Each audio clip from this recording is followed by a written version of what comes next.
Testing, testing. Good evening. Testing.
Kevin, good evening. Marius, hello. Dastardly, been thinking a lot about the video you made this week. Hello, Dastardly. Which video? I made a few this week, actually. I was on holiday from my day job, so I made like... God, every time I start streaming, my glasses are always filthy, man. Like, I think that's just the problem you have when you have kids. You don't realise it until you start looking at them closely, and then you're like, oh my god, the glasses are filthy.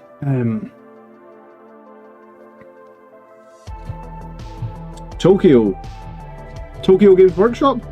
I've never been to Japan. I'd like to go one day.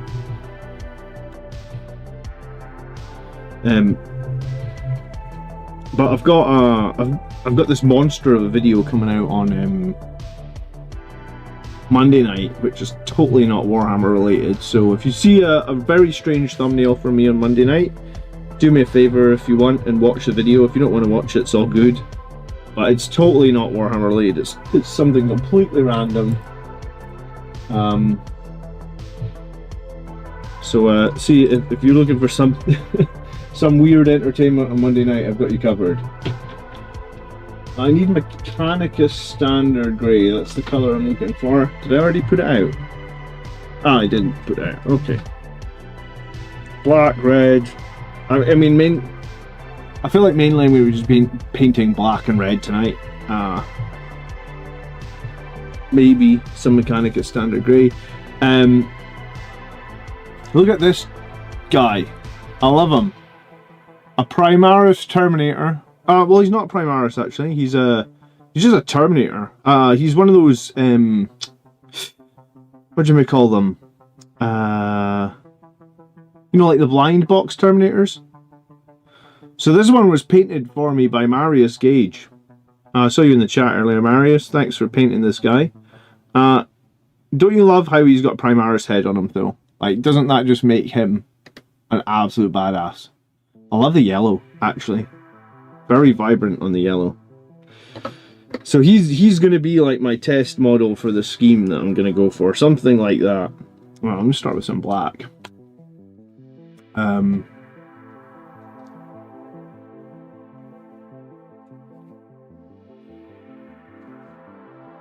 You think a unit of Infernus Marines with a Sangre Priest is really good? Do you know what? Like, nobody runs Infernus Marines with a Sangre Priest. Like, it's just not a thing that people run. So if you can make it work and you think it's really good, more power to you. Dastardly. But yeah, nobody is running the Sangre Priest. I say nobody, I'm sure there's some crazy person like you somewhere, but for the majority, like, if you're looking at the competitive scene, you're looking at lists that do well in the competitive scene, no one's got that combo, right? Like, it's just a combo that has never gained any traction. It's possibly the fact that the Sangre Priest was overcosted until recently, like at 90 points, I think he was really expensive. And then until very recently as well, Infernus Marines were kind of bad because they had no AP.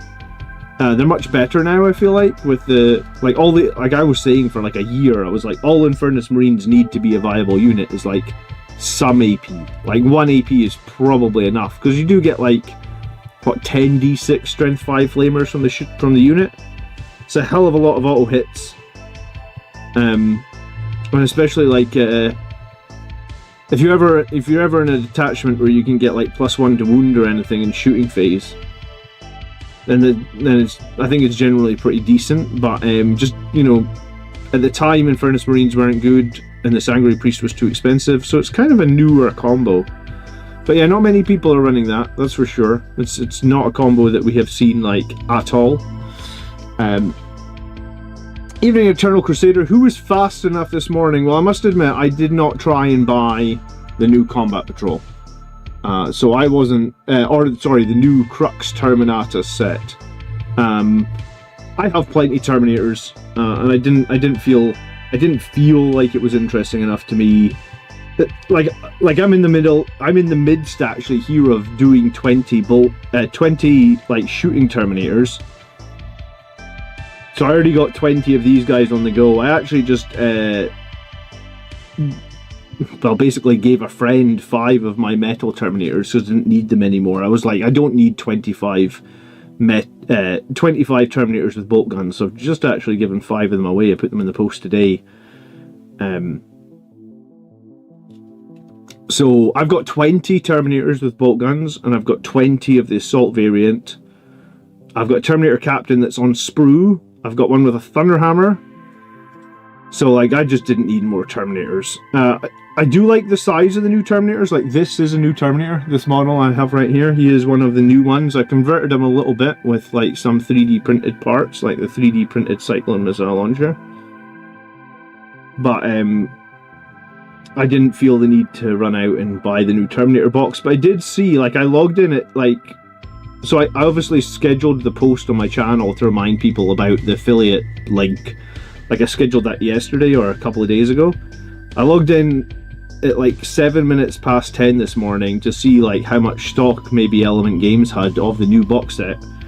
And at 7 minutes past 10 they had no stock. So either they got no stock period, right, like they just didn't get the new box set in at all, or it was sold out in 7 minutes from Element Games. And I've seen, like, on Facebook the pictures of like the warehouse at Element Games. They usually have massive amounts of stock. You know, like when Leviathan came out, I want to say they had 300 boxes of it, because I think they even told me they had 300 boxes of it, or they told a content creator, maybe it wasn't me, that they were getting like 300 copies of Leviathan, right? So yeah, I don't know who was fast enough. Say in chat. Pterosaur was fast enough. Anyone else fast enough? So we're going to be hanging out tonight for a couple hours, maybe longer. I haven't really decided. Depends on when I get tired, I suppose, or when I run out of things to talk about. Usually I find my way to blabber on for a while. You know, I was going to say, maybe when I've got a cup of coffee here, maybe when I finish this cup of coffee, I've got a coffee liqueur I've been meaning to get through, so maybe I'll get a coffee liqueur tonight and do a little bit extra painting, we'll see. Yo, Maximus, good evening.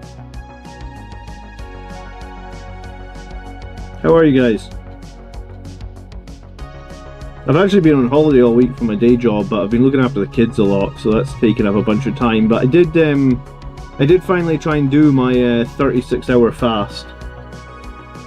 So that was interesting this week. And then I've also this week I've been to the gym 1, 2, 3, 4. I think I've been to the gym 4 times this week. So that's good. I've been trying to go to the gym more as I've turned 42 now. So I need to be healthier. I realised actually, because I'm 42 now, I'm basically halfway to 85. I mean, give or take 1 year, right? I still want to be fighting fit when I'm 85. So gym 4 times a week is like a non-negotiable. Snick says, I did not even try because 200 euros MSRP for a maybe box is crazy. I mean, are you saying a maybe box because the rules are bad still for Terminators? Or are you just saying a maybe box like maybe you just wanted it? Judson says I was in the US and Wargame Portal was sold out 15 minutes past. Yeah, I'm surprised. Do you know what? I'm surprised so many people want Terminators, because the rules honestly stink at the moment. Maybe the first, like, maybe the Bolter ones are okay. I keep wanting to call them the Firstborn ones. They're obviously not Firstborn. But maybe the Bolter ones are okay. The Assault Terminators kind of suck, though. Like, the rules just are so... Like, the Thunderhammer rules they have are just so terrible.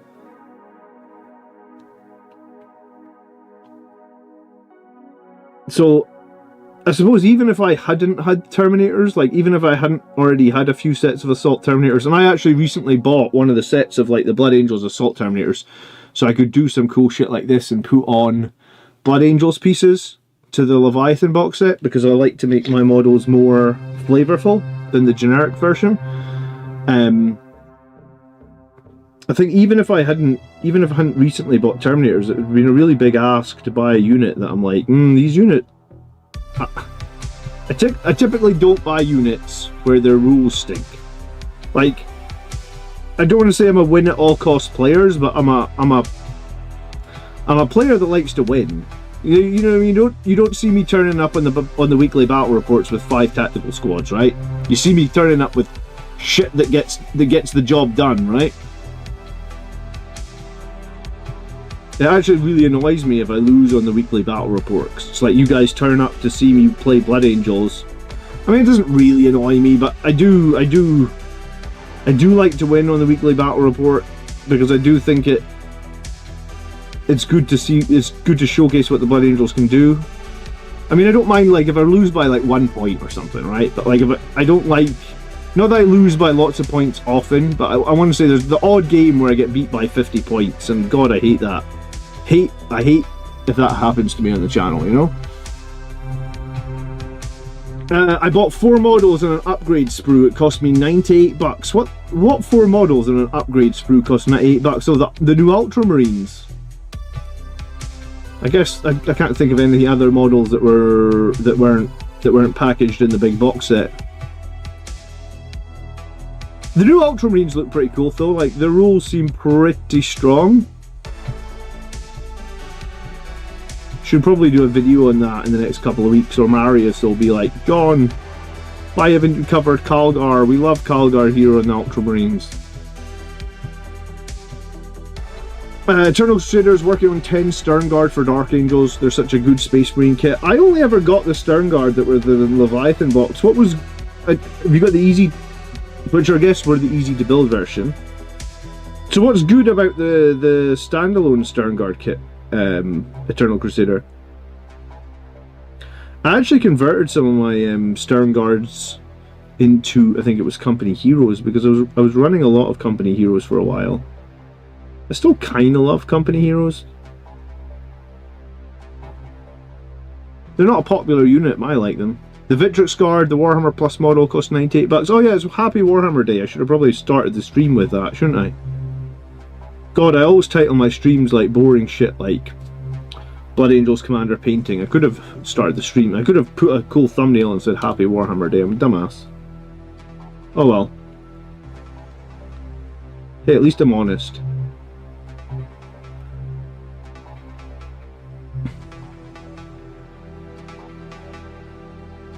But yeah, I did have beans on toast this week as well for like the first time in friggin' ages, man. Like, probably, I'm trying to think, like 10, first time I had beans on toast in like 10 years. I feel like I don't want to go 10 years again without eating beans on toast, man. Calgar with Sicarius leading the Victrix Blob looks nasty. Yeah, I did think that the new rules look pretty nasty. And then you can also take Uriel Ventress, right, to give them all, to give them, what would it give them? Deep Strike. I'm hoping with the new models they will upgrade the rules. Yeah, I think everybody's kind of hoping with the new models they'll upgrade the rules. Judson, like, I think it would be silly not to, but I'm surprised they haven't put the new rules out like now that the box is on sale, or before the box is on sale, or or maybe they knew that it was going to sell out, and by getting, and if they announced new rules, it's going to sell out even more. I don't know. I feel like I would have half expected them to put the new rules out before the new box set came out. You know that? I kit bashed a lot of Sternguard using 3D prints from Crimson Lord. I'm a huge fan of the Crimson Lord stuff, by the way. Like that Terminator there, that Cyclone missile launcher. That's a Crimson Lord Cyclone missile launcher. I'm a big fan of the Crimson Lord stuff. And obviously you get it at a very reasonable price point, which is also nice as well. Like you can get 5 of the really fancy jump packs with the wings for like $10. Well, maybe it's slightly more. I think they were $10. They maybe put them up to like 15 now, but still. The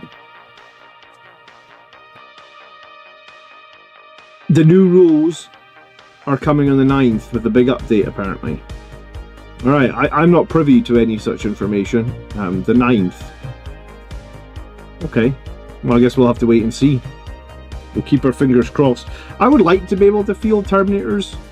I feel like this whole edition has been a bad edition for Blood Angels Terminators.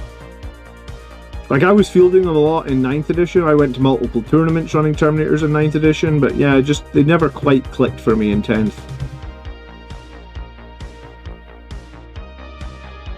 So I've got 10 bolter ones painted up. I'm probably not going to finish this squad or these. This is not. I'll say it's a squad. It's a mishmash. Look, we got Little Metal and we got Big Daddy next to each other. Like, that's what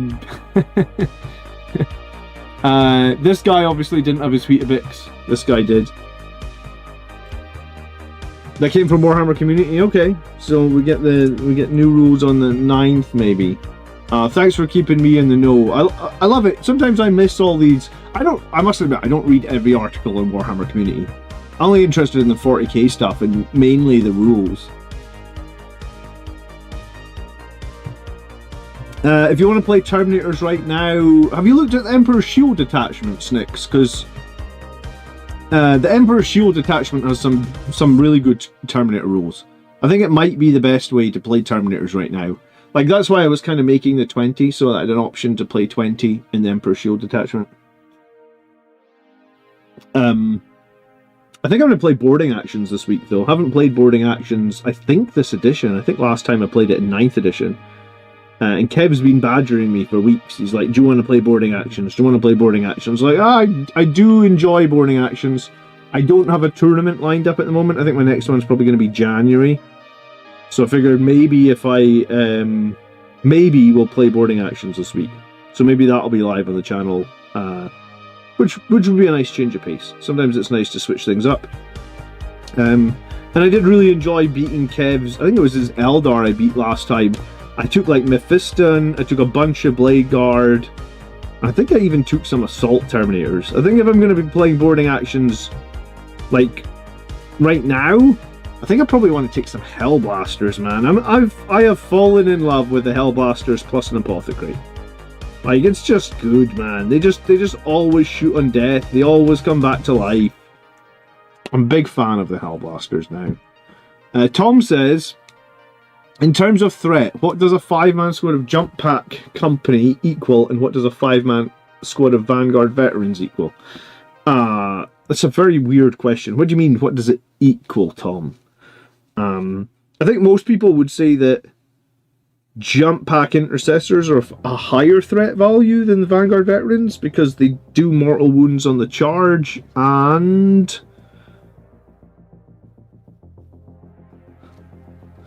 I mean, they have a 2 damage Power Fist as well.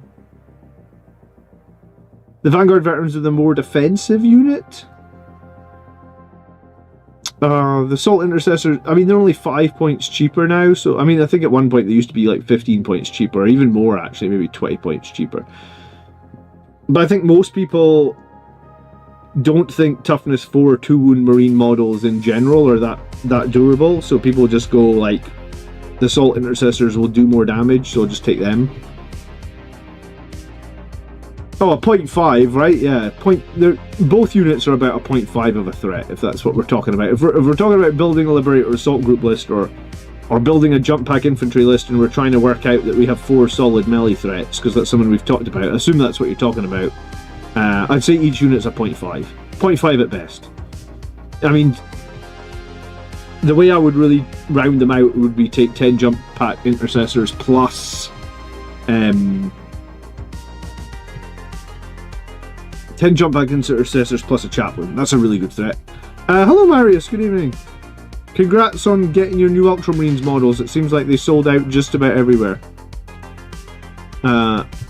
You missed at the start of the stream, Marius, how I was showing off this gorgeous miniature you painted for me. My gorgeous, what was it, blind box? What were these guys called? They were in the red plastic, weren't they?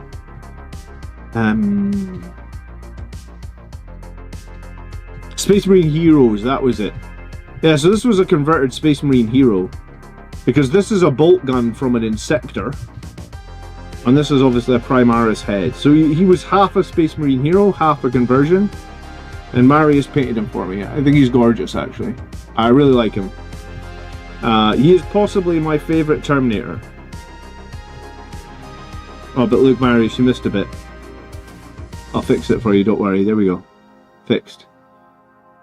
I don't know if I don't know if that came up in transport or what. I'm just fucking with you. Hello, Marius. Good evening. Why the hell are Victrix Guard 4 wound models? They don't even have shields anymore. Like I said, they've had their Weetabix.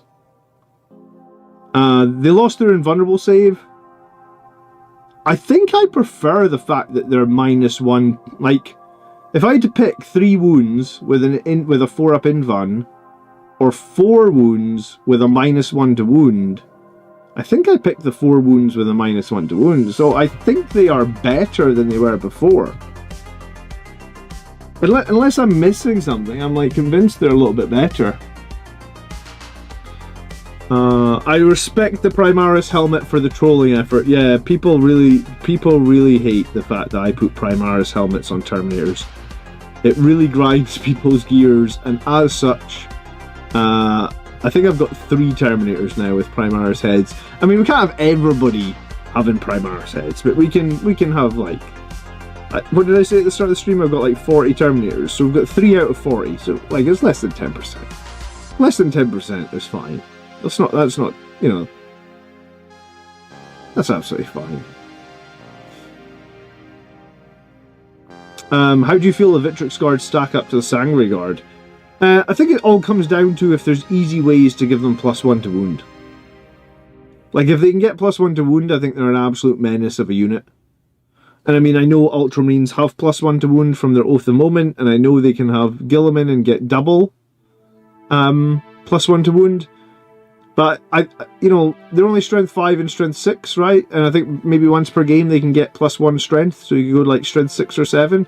But I really just think it comes down to, if there's an easy way to give them Lance, then I think they're a bonkers good unit. If they don't have Lance, then I think they're kind of average. So, that's kind of where I land on them. I mean, I think they're cool. I think they look good. I think they're different. I think it's nice that they're like differentiated a little bit from Blade Guard, because I think before they're basically Blade Guard, right? Like, what was the difference between a Victrix Guard and a Blade Guard? Maybe they hit on 2s and the Blade Guard hit on 3s or something, and maybe they don't have a pistol and the Blade Guard did have a pistol. I mean, the pistol is super anticlimactical. You never do fuck all with heavy bolt pistols, do you? I mean, I say never. Once in a blue moon you take a wound off with a heavy bolt pistol, but for the most part it's pretty underwhelming. Rumour has it that Guilliman is going down in points and is losing double oath. I don't even know if he needs to lose double oath. They just gave that Iron Hands character double oath. Like, he just came out this week. Dark Angels have double oath. It's like 1 CP, move your oath from up. Oh, maybe it's 2 CP. But Dark Angels have double oath. Is it because they also get the +1 to wound? Is that maybe where the worry is? Double oath with +1 to wound, but then Iron Hands are getting that anyway. So I'm not sure. I don't know the answer. But yeah, a bit of an Ultramarines refresh sounds cool. I do still feel like Ultramarines deserve their own detachment, and I know you could argue Gladius is the Ultramarines detachment, but like for me, Ultramarines used to have their own detachment. Wasn't it something like you could always rapid fire, and you could always fall back in rapid fire, and you could always get +1 to your leadership or something like that, right? I mean, I'm not an Ultramarines player. I mean, I've played as Ultramarines at a tournament this edition, but I haven't played Ultramarines in any other edition.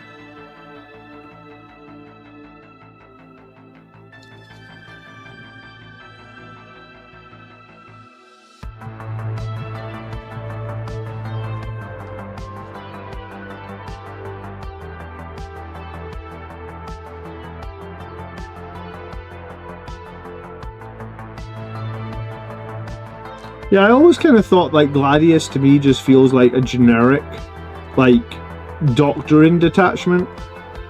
You know? Like, it can benefit anyone that can benefit from doctrines, right? And it's like...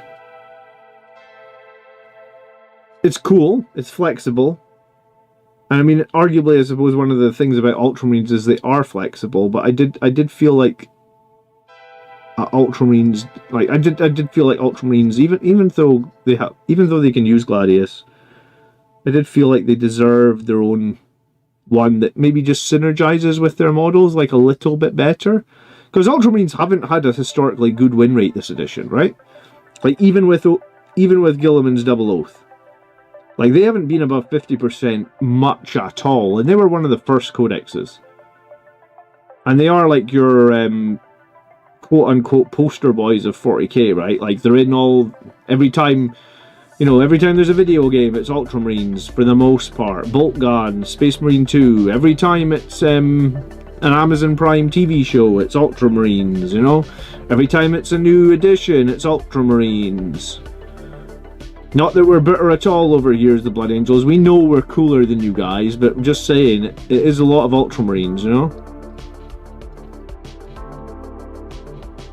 Just paint it red is a hashtag we should use on this channel. Or hashtag we know we're cooler. Hey, Blood Angels have more video games than Ultramarines, do we? Do we really? I doubt it. You're lying to me. What have we got? We've got Battle Sector. We've got Space Hulk. Dawn of War was not Blood Angels, it was Blood Ravens. A lot of people forget that and think it was Blood Angels, but no, it was Blood Ravens.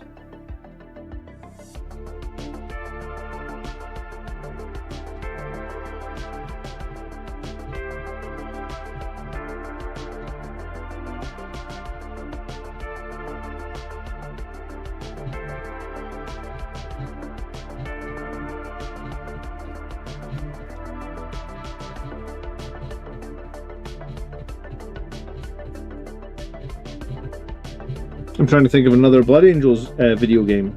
I can only think of the two. I can't wait to paint up Marnius Bloodgar and Cato Bloodcarius. Yes, I love it. Can they join? I was going to say, can they join Robotu Sanguinius on the table? Can they join? Can they be friends? I've had this model for fucking ages. I wish they hadn't retired Librarian Dreadnought. At some point I will get round to painting him.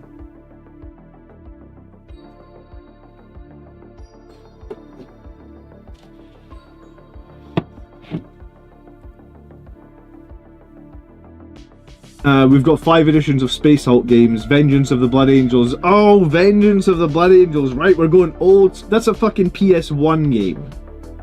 Right? I'm sure it is. Vengeance of the Blood Angels. If I have to guess, Vengeance of the Blood Angels, I bet you it came out in... I'm going to say 1997. Vengeance of the Blood Angels. I'm sure it was PS1. PS1 game release date.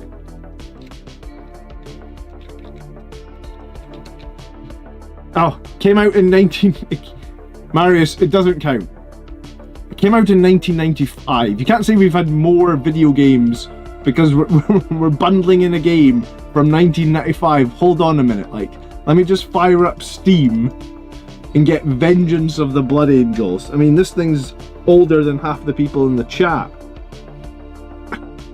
It still counts. Does it run on anything? Like, who's even got a PlayStation 1?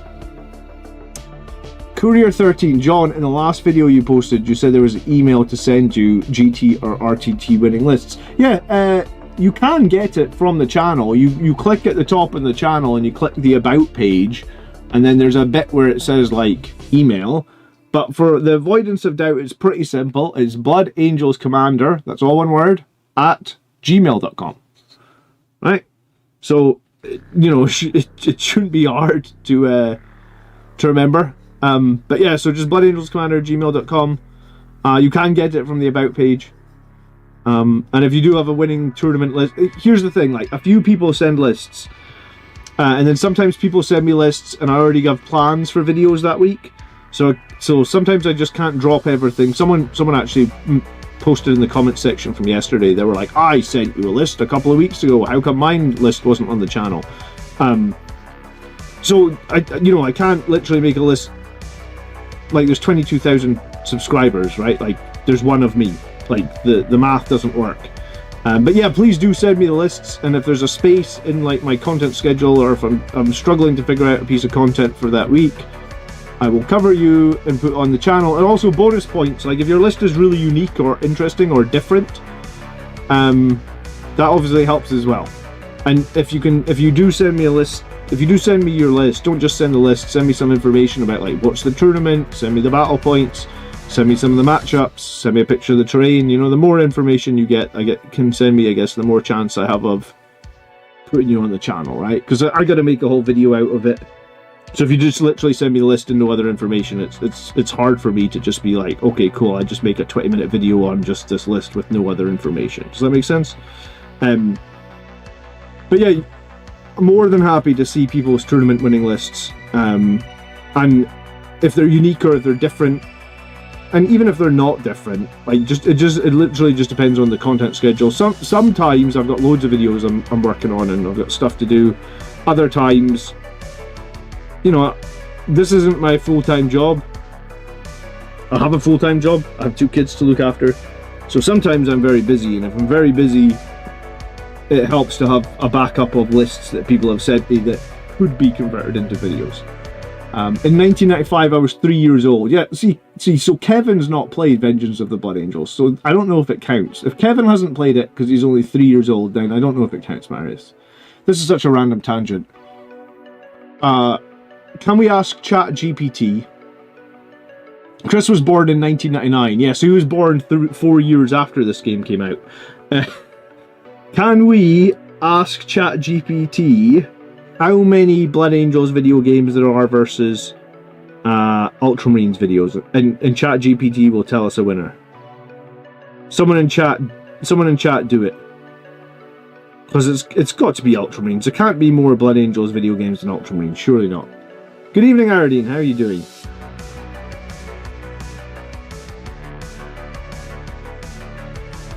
Are you painting anything tonight, or are you just dropping by?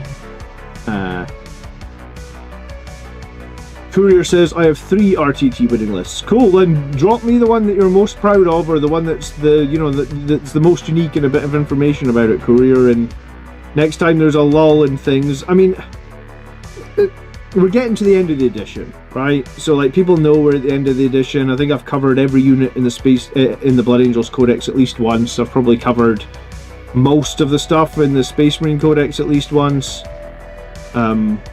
So there's probably some scope for looking at, like, keep looking at tournament winning lists and stuff like that, right? I asked ChatGPT and said to trust Marius. Get out of here. Am I weird for wanting the Victrix banner? I don't think you're weird for wanting the banner. I mean, can you convert the banner to Blood Angels? Good evening, Campbell. Did you just drop in there and didn't say hello? How rude.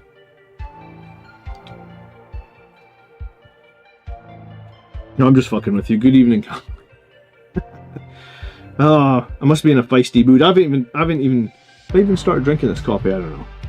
I think I am going to get a coffee liqueur after this, though.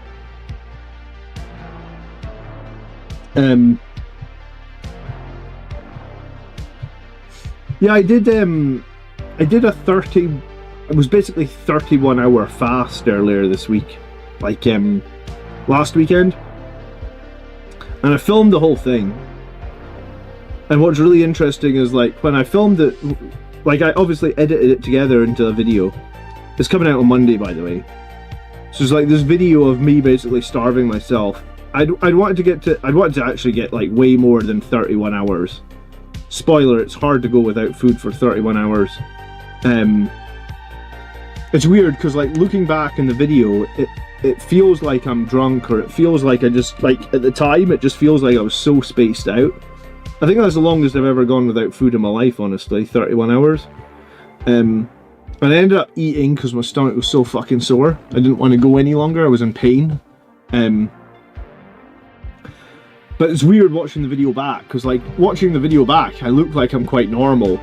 But in like, at the time when I was videoing it, I was just like, it was just weird. It was like, I can't put my finger on it. It was like I hadn't slept, but I had slept, and it was probably like, you know, if you're like, not if you're drunk or something, but like if you're spaced out.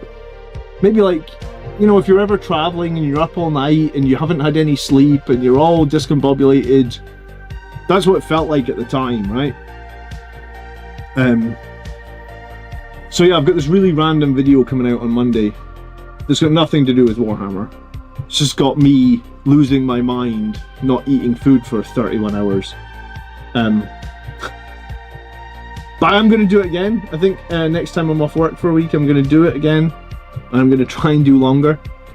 But yeah, no, in the period since I did the 31-hour fast, I felt strangely good about everything. Like at night time, I'm just not tired, right? Like, you know, when you're like tired and you're maybe I'll get tired tonight because I'm painting and my vision always goes funny when I'm painting. I've just not been tired, which is really weird. Like, it's like 1 in the morning and I'm just not tired. So I don't know what I've done to my body by denying food for 31 hours, but I've definitely changed something. This old metal model has so many paint chips on it. It's going to be an absolute nightmare to paint, actually. I'm going to be painting over it forever. You just had a holiday, to be honest. Yeah, maybe it's that, Marius. I did have a holiday. I've only had to go to the office once this week. But I mean, I've had my 4-year-old and my 3-year-old and 5-year-old. They're 4 and 6 like next month. But I've had the kids the entire week, and normally when I have the kids the entire week, my patience can be quite short, right? Because they're just annoying. They're just at an age where, you know, you can have a lot of fun with them, but after a certain amount of time, you're like, oh my god, you guys are just, you're too loud all the time. You're annoying all the time.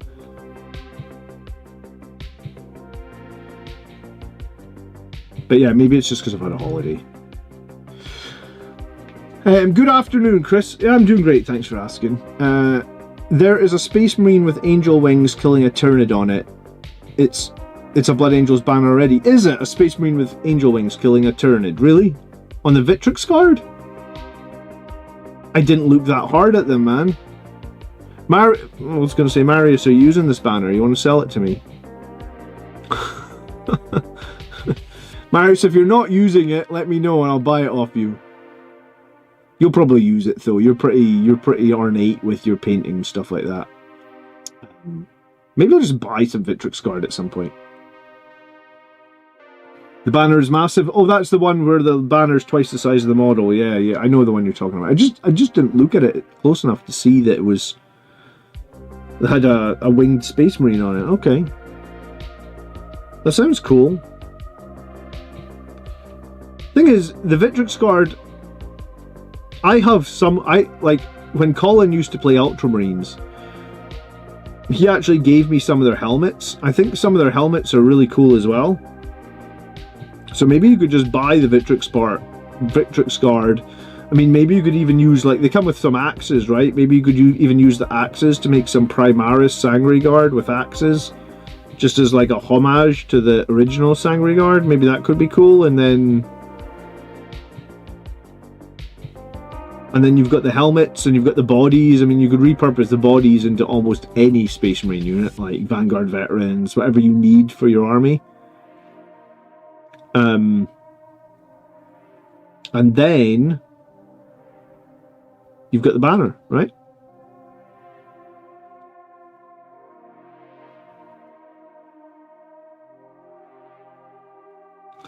I often end up buying boxes of stuff that I don't really plan on having for my army just to get the cool shit to make conversions, though. The Terminator box is already at max pre-order. Dude, I think it was max pre-order like 15 minutes past. Like, it came, like, I got on the website 7 minutes after it apparently went on sale this morning. It was already sold out, so, like, it sold out in minutes. I'll have two, as I got 2 boxes, as it's an epic hero. Oh shit, if you don't need it, Marius, let me know. We'll figure something out.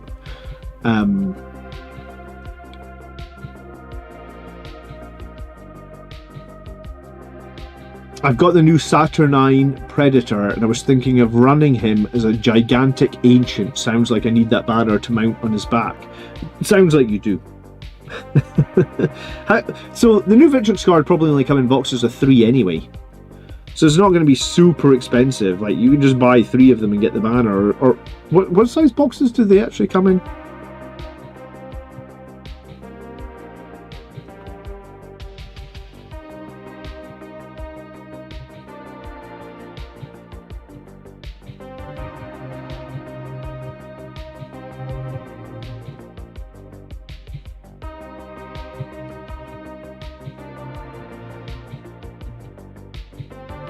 God, it's been so long since I painted metal models, you know that? Like, these Terminators just feel tiny.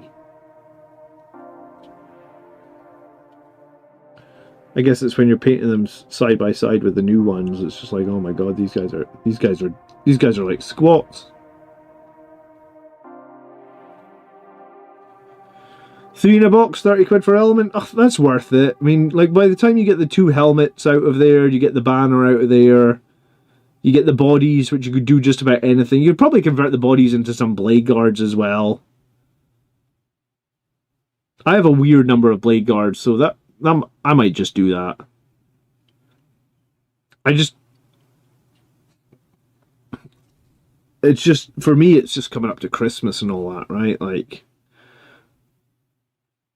my whole family, everybody in my family has birthdays around Christmas as well, so it's just like, maybe that's something I'll do in the new year once everything's calmed down a bit.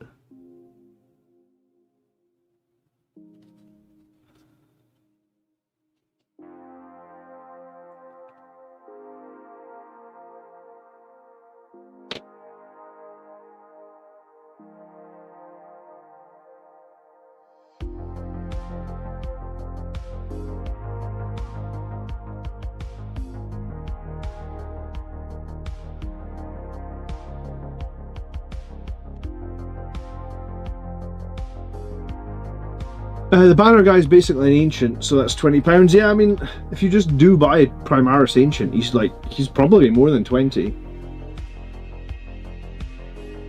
My YouTube had comments turned to top messages and I couldn't see anyone else talking. Oh, that is weird. YouTube are always adding new features. They told me like a year ago, like, I shit you not, like a year ago, At least. They said they were going to make it that channel creators could give out gifted subs to channel memberships. So you know, like when people come in and they do like the 5 gifted subs or something, they were going to give channel creators the ability to do like 10 gifted subs a month. So you could like, so like I could just, on any live stream, I was going to be able to go like 5 gifted subs and just give out gifted subs to get people in, to get more people subbed. They sent me like a whole email about it. They're like, we're gonna do this, we're gonna enable it on your channel, yada yada yada yada. And like a year later, fucking nothing, man. I'm like, alright, why even email me about it if you're not gonna do it, you know? Get me excited. So for like months there, every time I was like doing a live stream, I was like checking. I was like, oh cool, is this gonna be the one where I can give out gifted subs? Nope. Now, I mean, I just checked right there and it's not enabled yet, but like I don't check it that often anymore because it was honestly like a year ago.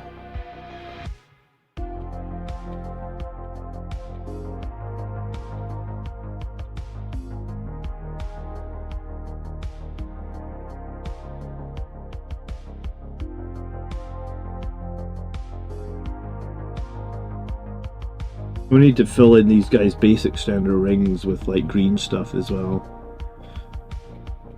Good evening, Mike. How on earth are you doing? I hope you're well.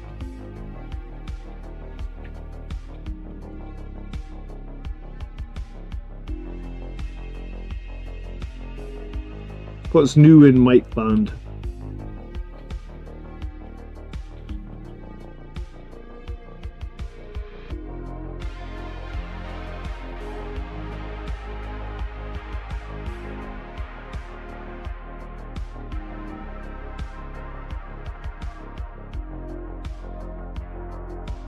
Oh yeah, this guy's missing an arm. I didn't glue his arm back on because I figured it'll be easier to paint him.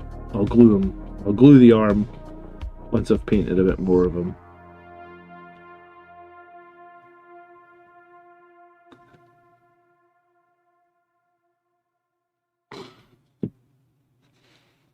I am now commission free until New Year. Cool, so if anyone wants to ruin Mike's Christmas and New Year and get a commission, you could head over to his website right now. The sort of commission Mike loves is like 1,000 termagants.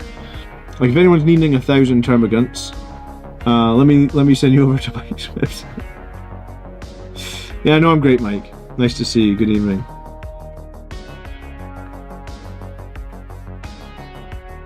I've been off work this week, so I've been a bit relaxed.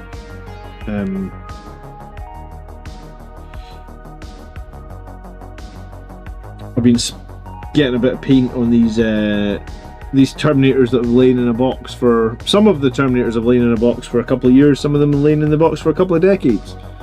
So, always good to get some paint on a model that's been in a box for a few decades, right?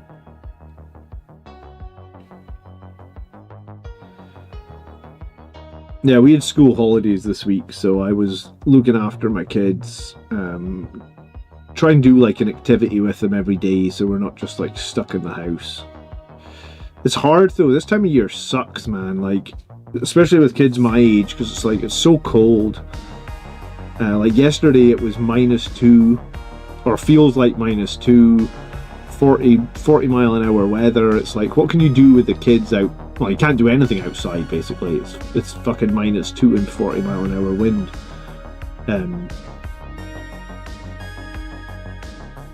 So yeah, Scotland sucks for having young kids at this time of year, it feels like. Good afternoon, Boris. How are you?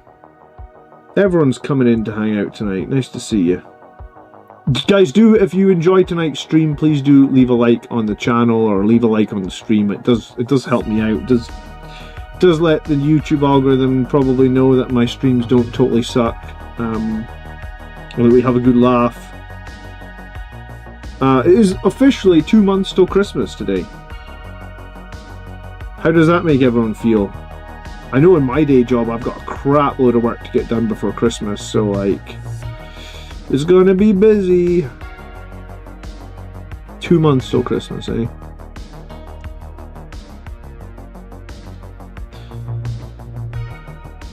And then we get to have our famous Blood Angels Commander yearly live stream where we kick off. We bring in the new year with a lot of alcohol, and then we get lambasted by the wife every New Year for waking up late and being useless with the kids.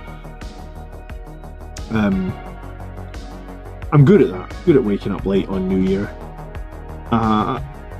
-2, yeah, it was cold yesterday. It was disgusting. Marius went out with his daughter a lot, took a drive, went for some lunch, listened to audiobooks. That's nice. Yeah, we had one day where the weather was pretty nice this week, so we did get one walk in the woods. It was raining, but the woods are pretty sheltered near us, so that was fine. Boris has taken a break from painting a lot of Centurion weapon options. What Centurions are you going to be running, Boris? Like 40k Centurions? You're not worried they might Legends the Centurions? Or you just said fuck it and got them anyway?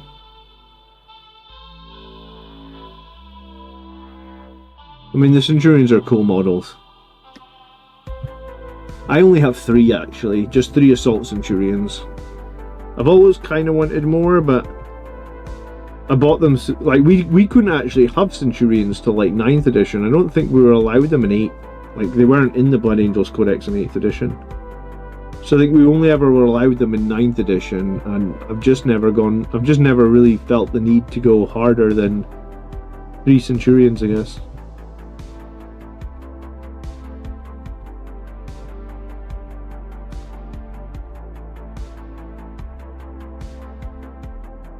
I am actually planning to get drunk this new year, even if I'm watching your stream. We can probably get you on the stream for a beer at some point, Mike. That's what it seems like my New Year stream has become these days, is we get lots of people jumping in for a beer, jumping out for a beer. It's quite a sociable New Year stream, I guess. I bought them not knowing that they might be a thing, so I'm stuck, so I'm painting them up anyway. Well, good for you then. Paint them up, get 6 months of use out of them. They'll probably not go Legends till next summer anyway, and it's like 50-50. Nobody really knows if they're going Legends or not. We're just guessing. Peachmonger says, hi, it's nice to catch a live stream. Just starting the Blood Angels, and I've found your videos as a lovely resource. Thank you for the effort. Well, thank you for watching, dude. And thanks for the nice comment. I appreciate it.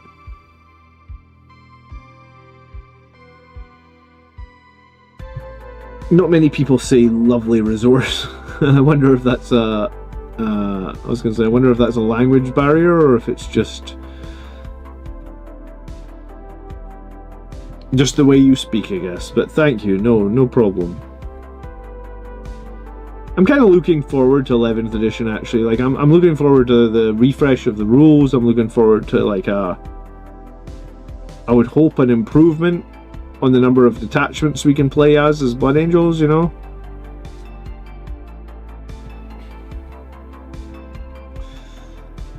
Yeah, I think they'll probably stay till 11th edition. I think you're probably right, Marius. So you've probably got 7 months or something you enjoy your Centurions for.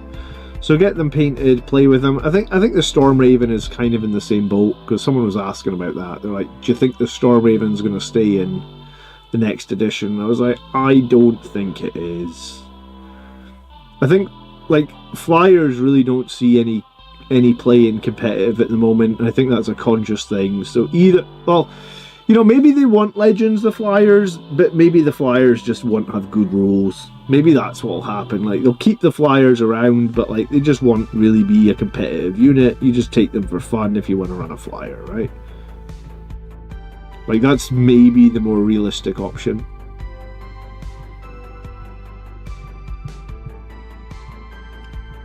Hard to say. I mean, that's kind of where Flyers are at the moment, right? Like, they do not have competitive rules. Take them if you want to, but they're not optimal. Tambo says, I really want Centurions to stay. Yeah, I kind of do too. They're kind of iconic, and we only just got access to them. But then here's the thing. Look at the Hounds of Mordecai. Like, they're a Primaris unit that only came out a couple of years back, and they already got Legends. So there's no telling what will get Legends and what will not get Legends, is it? It's just I don't want to say it's a luck of the draw. It's just, we have this saying in Scotland. It's like, maybe eyes, maybe nose. And what it means is maybe yes, maybe no. You know, like, that's how I feel about Centurions. Maybe eyes, maybe nose. We're like, yeah, maybe they'll go to Legends, but maybe they'll stay, and maybe they won't. I don't know. Hello, Foz. Good evening. How are you? It's been a little while, Foz. You well?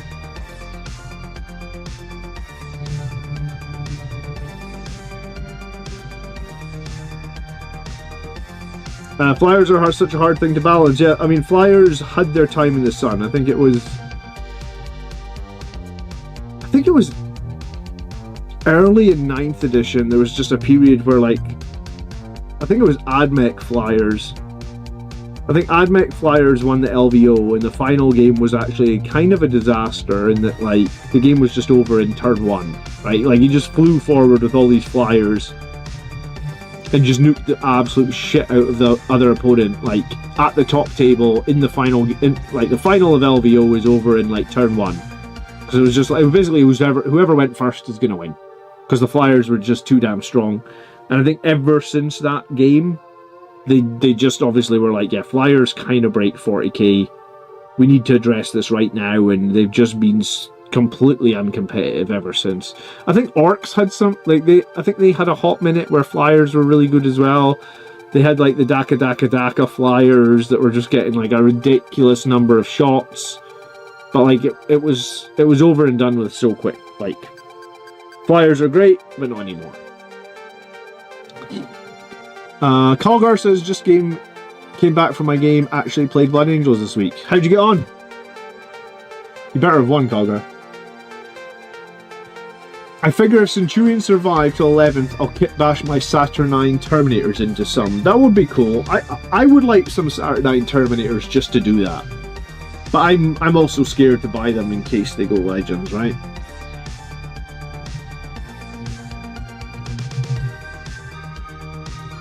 Another week of Space Wolf player 1 with a Stormraven. It's quite possible to win tournament with a Stormraven. Like, I took one to a tournament earlier this year. The Stormraven, it can be a liability, but can also be very, very strong. I just don't know if it's going to last. Like, I really don't know if it's going to survive this edition. I think that's the big question.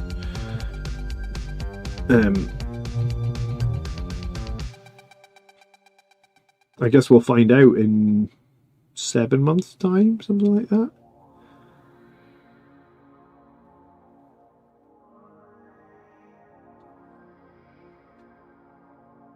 Flyers, fortification, indirect fire, so many missed opportunities.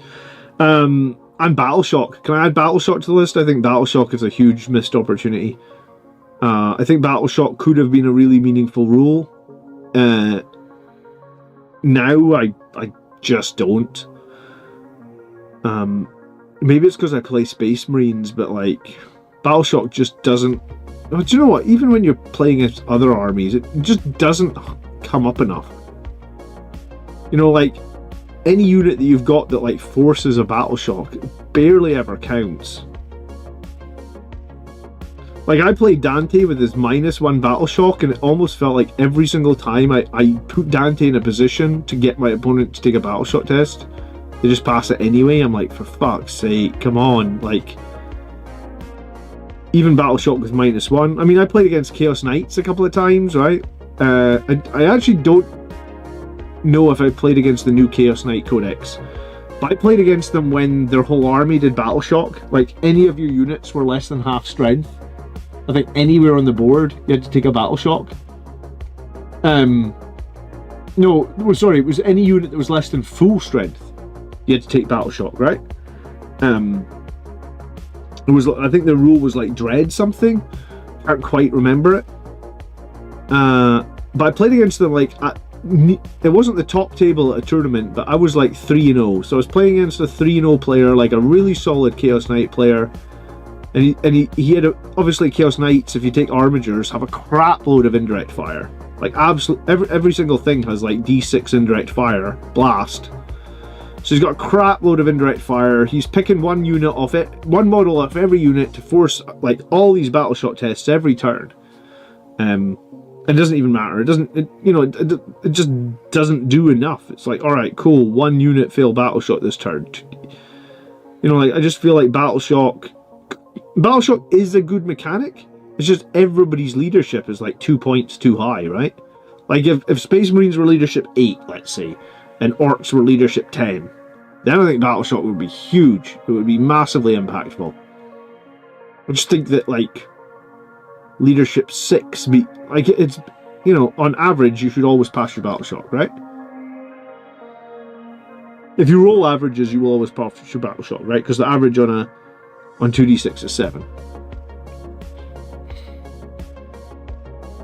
It's a blowout. It was basically over turn 1. Tried the Assault, Intercessor, Sanguinary Priest Brick. They came out of Redemptor and dumped Angron bottom of turn 1. And the Rage Captain did 12 wounds in fairness. I mean, Rage Captains are very good, right? You know what was good for Battle Shock? The Hounds of Mordecai. Do you know what? The Hounds of Mordecai were not good for anything except using their helmets on other models. Same as Reavers, man. I came up against Chaos Knights before they nerfed indirect fire, and I lost 100 to 10. I can quite believe it because the amount of indirect fire those Chaos Knights have is kind of obnoxious. I came up against Chaos Knights at the start of 10th edition, and their indirect fire killed my sticky intercessors on my home field objective indirect before I got to sticky by objective. So it was kind of funny. I had this unit to do sticky and they're dead before they were dead before it was even turn 1 my turn. So they never got to do it. They never even got to sticky an objective. They just died to the indirect fire of the Chaos Knights from turn 1. I'm like, oh, for goodness sake. That really screws my plan because I didn't plan on leaving anything on my home field objective, you know? Why do I do this to you, Campbell? It's because I love you, Campbell. In Scotland, we're only mean to people that we love. It's true, you know that. You're from Scotland.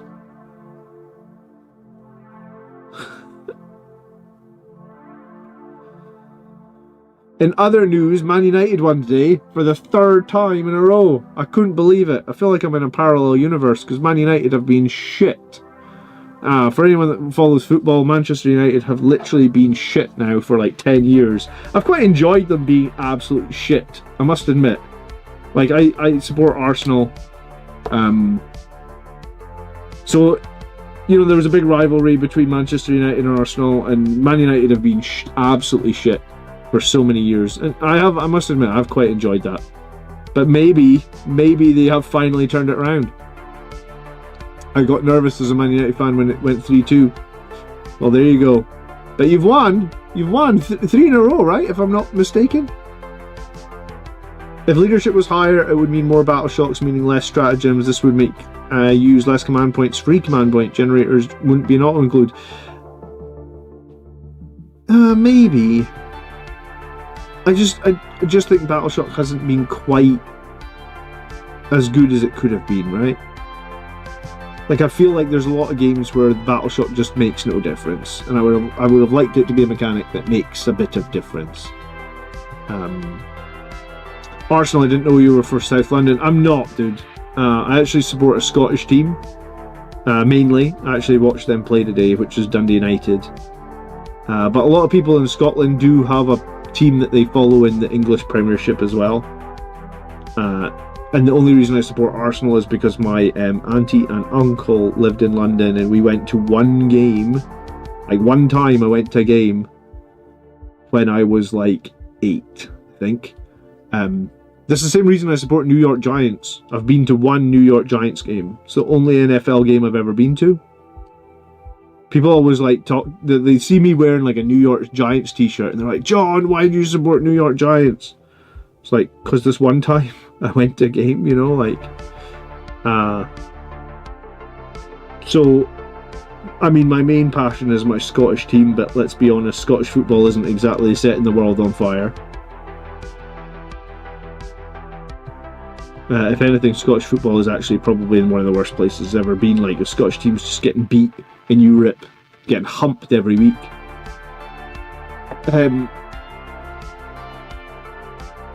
Scuba is a Liverpool fan. Did you win today? Or you play? You might be playing right now, are you? If you're watching me over Liverpool, Scuba, I appreciate it. I thought the Liverpool game was tonight at like 8 o'clock, or was it earlier? Good evening, Phil. How the hell are you?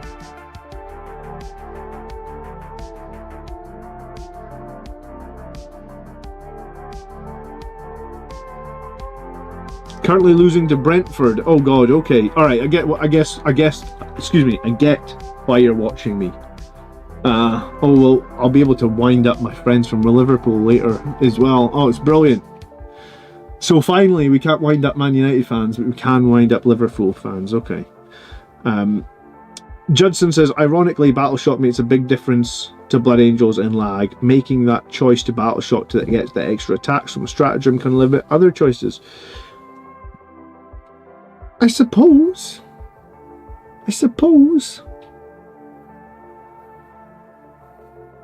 I usually try and do the Red Rampage strat on the Sangre Guard, because then they still have objective control from the banner, and the Battleshock is less relevant.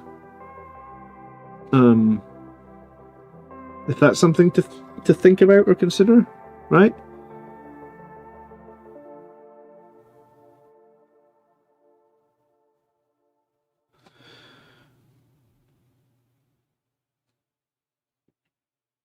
To be fair, Brentford are a pretty good team, man. Yeah, the English League's going to be interesting this year. Arsenal are probably going to bottle it again, honestly. They've been got second 3 years in a row, and probably as much as I like Arsenal, I kind of think they're going to get second again, because it feels like they really struggle to get anything over the line.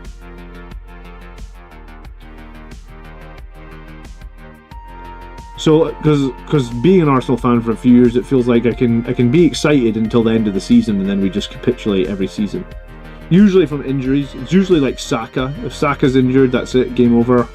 Saka and Odegaard can't seem to do anything without those two. And they're the kind of players that always get injured. Like every season they're injured. They're always injured in friggin' April, May time when we really need them as well. And then everything goes tits up in like a week. It's always like 1 week in May, you know, we're in the Champions League quarter-final, we're top of the league or second, and then all of a sudden overnight it's like boom, we just lost everything. And City always finish strong. Yeah, you're absolutely right, don't they? And then that's when City just decide to turn on the gears and beat everybody, and Haaland scores every week fucking 5 goals, and that's it. Yeah. We've been there 3 times as an Arsenal fan, so yeah, I'm fully expecting us to finish second again. But I will taunt other fans while I can throughout the season. So that's where I'll get my joy, Scuba.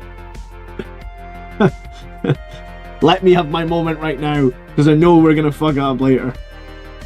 And if we don't fuck it up, then great. So yeah, my kids have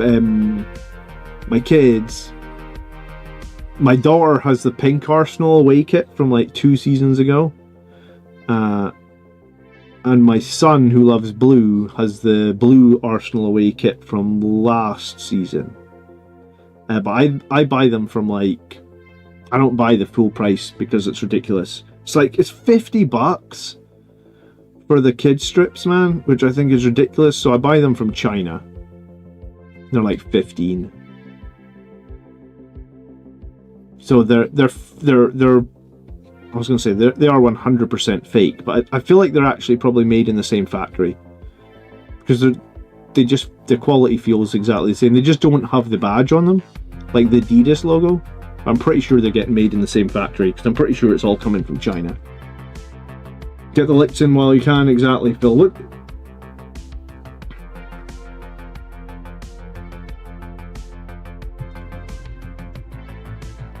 Is F1 qualifying tonight, is it? Where is F1 this weekend, Mike? I've not been paying attention.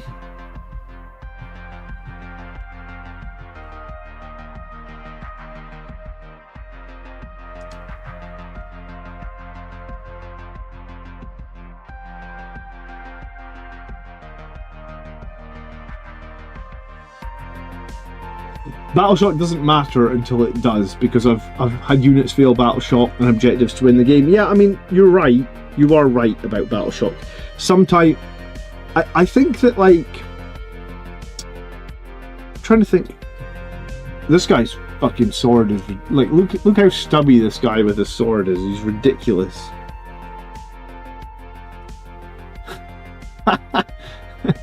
The guy on the left sword is pretty much bigger than the entire model on the right. Man,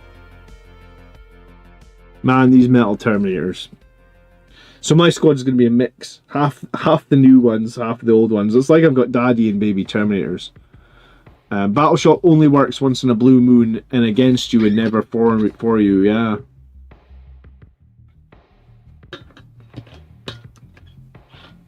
(3-1) Brentford scored a penalty. Oh my goodness.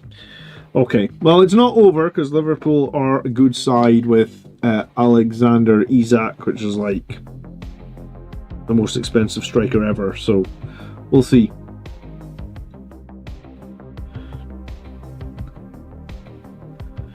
So if Arsenal win tomorrow, they could open up a serious gap at the top of the league.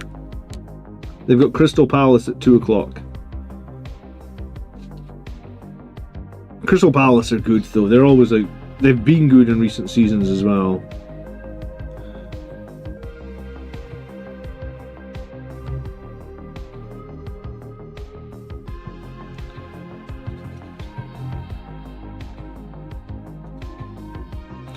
Right, enough about football. Sorry, sometimes on the weekend that I get a bit excited about football.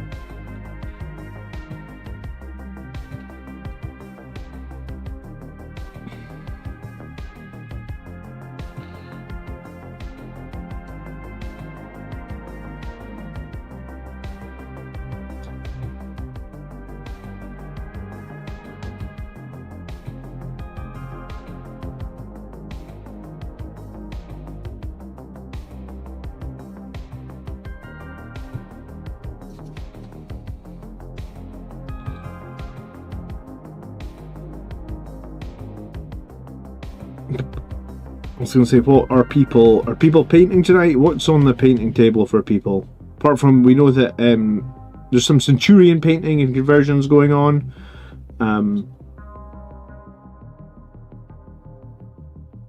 I really hope Reavers get a redo, a relook, whatever you want to call it, next edition, because I feel like, I know we joke, Cambo, about the Reavers, but like, I feel like when they had the move, what was it, like shoot move ability, and then they gave them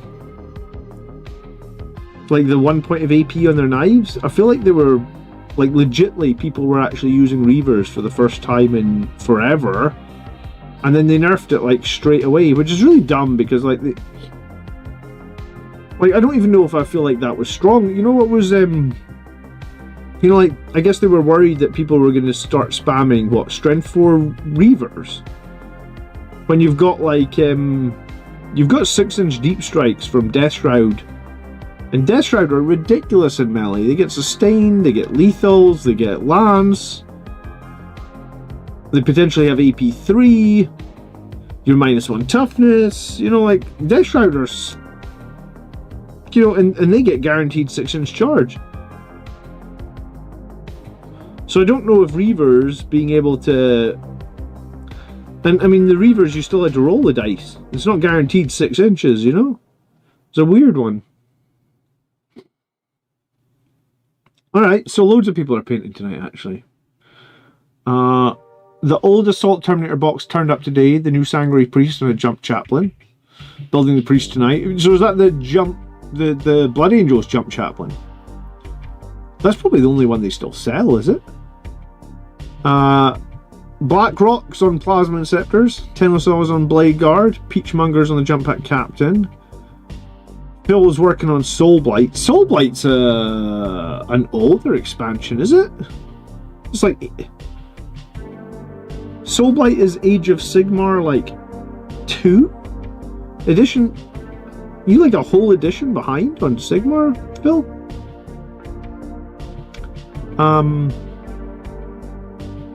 Our Sangri Guard box, our old Sangri Guard boxes worth much? Yes, they're worth about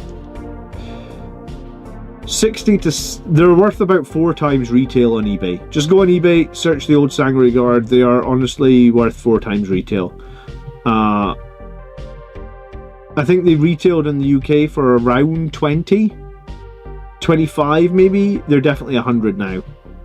Because people like the old Sangri Guard, they like the wings, they like the backpacks, they like the shoulder pads, they like the helmets. I mean, people just like everything about them, to be honest with you. But they have a lot more character than the new ones. So yeah, they're worth a lot.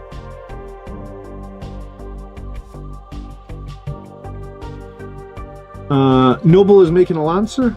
Sorry, a 3D printed Lancer turret from an Impulsor. That's cool.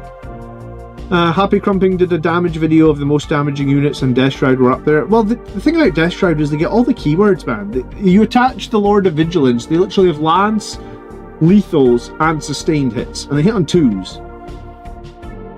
I mean, they're just crazy, and it's the fact that they -1 toughness and potentially -3 AP as well. They're just very good. My pile of shame runs deep. I didn't even realise. Soulblight are the vampires. Night Haunt were the 2nd edition Age of Sigmar. Sorry, Soulblight was the vampires. Oh, Soul War. Was Soul War the 2nd edition one? I have the Soul War box. I've had it now since it came out. I've never made it. I'm such an idiot. I think when I first came back to Warhammer in general, right? So I was out of the hobby for like 10 years. Long story, personal reasons. I mean, there's nothing exciting about me being out of the hobby. I just was. Had other priorities, right? I also didn't have a car, so it made it like pretty it would have made it pretty difficult to ever go anywhere for games and stuff like that. So when I came back into the hobby, I you know, like everybody does when they come first back, their eye is like giant. They're like, oh, I could have this, and I could have this, and I could have this. And then you buy it all, and then you realise, holy shit, I'm never getting half this painted. So I bought like 1,000 points of Age of Sigmar and the 2nd edition Age of Sigmar starting collecting box, whatever, like the actual rules in that, and I've literally opened it and looked at it and never got anywhere with it. I actually also bought Warhammer Quest, Shadow over Hammerhall, and the other one, which was, it wasn't Chaos Gate, it was Silver Tower. So I bought both those sets. I at least made all the models for Silver Tower, and I painted some of them. But for Shadows over Hammerhall, I never even got it off the sprue. I ended up selling it for more than I paid for it, because I guess they stopped printing those 2 games. So I think I maybe paid like 60 to 80 per box. I think I sold the whole thing for like 200 all in. I mean, I'd made all the models, and I'd half painted the Silver Tower stuff, so it was probably a slight net loss in terms of time, but at least I got all the money back that I paid for them. But yeah, I bought those, and I also bought the Age of Sigmar boxes, but I've just done nothing with Age of Sigmar boxes. I'll probably sell them and buy my kid a 40k army, maybe.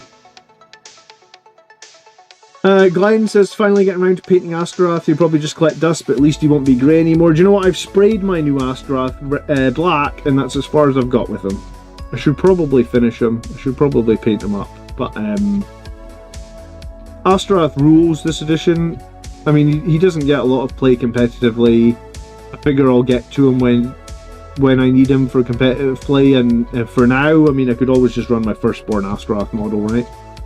just stick them on a bigger base. I mean, I usually rebase the old characters to the right size anyway. I actually haven't even taken the new Lamartas off the sprue. I know some people are I guess some people are doing pretty well at tournaments with the new Lamartas. So maybe maybe after these Terminators, I need to finally make my new Lamartas. I think my problem is that I'd rather do things that I don't have as opposed to just like redoing a character I already had. Like, if I already got the character and he's already painted, like, can't I just stick him on a bigger base? And then and spend the limited time I get to paint on new shit? I'm sure I'll enjoy doing the new Lamartas. I'm sure I'll enjoy doing the new Astrath, because I really enjoyed doing the new Dante. I did a painting video on the new Dante. Not that many people watched it, because my channel's painting videos don't get very many watches. But I did really enjoy converting. I did a little bit of a conversion on that new Dante as well. I did really enjoy doing that. Do you think what do you think Astrath needs to be better? Well, he used to have a fucking 4 damage axe. So give him back more than 2 damage on his axe. That might be a start. And then, I mean, I think he's just inferior to Lamartas, right? Lamartas just has 2 great rules and lethal hits and -1 damage. Fight on death, the situational, devastating wounds on the charge when you've got no way to reroll the wound roll is kind of situational as well.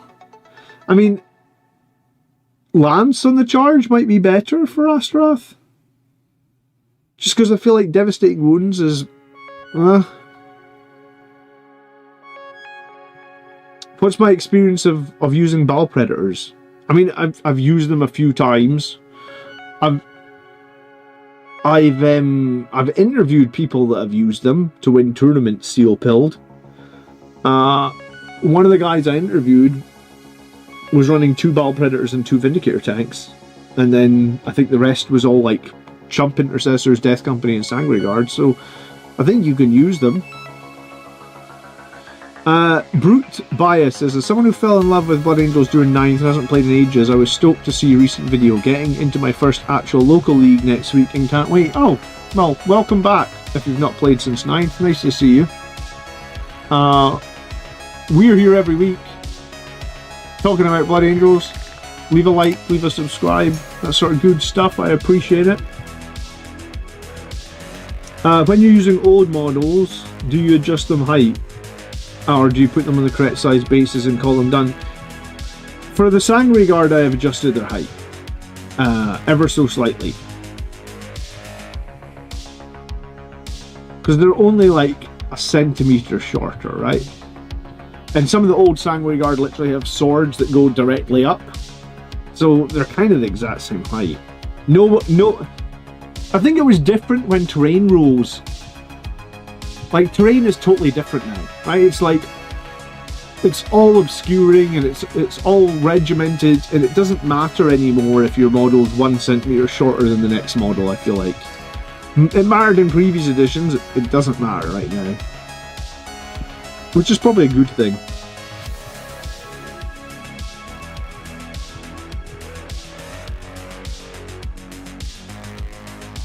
Kevin says I rebased my metal Lamartas, that the new model doesn't do it for me. You don't like his Wolverine pose? I actually thought the new model's pose looked pretty cool.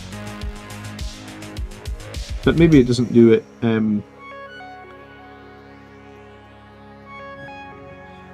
Yeah, I think Astrath just needs something better, right?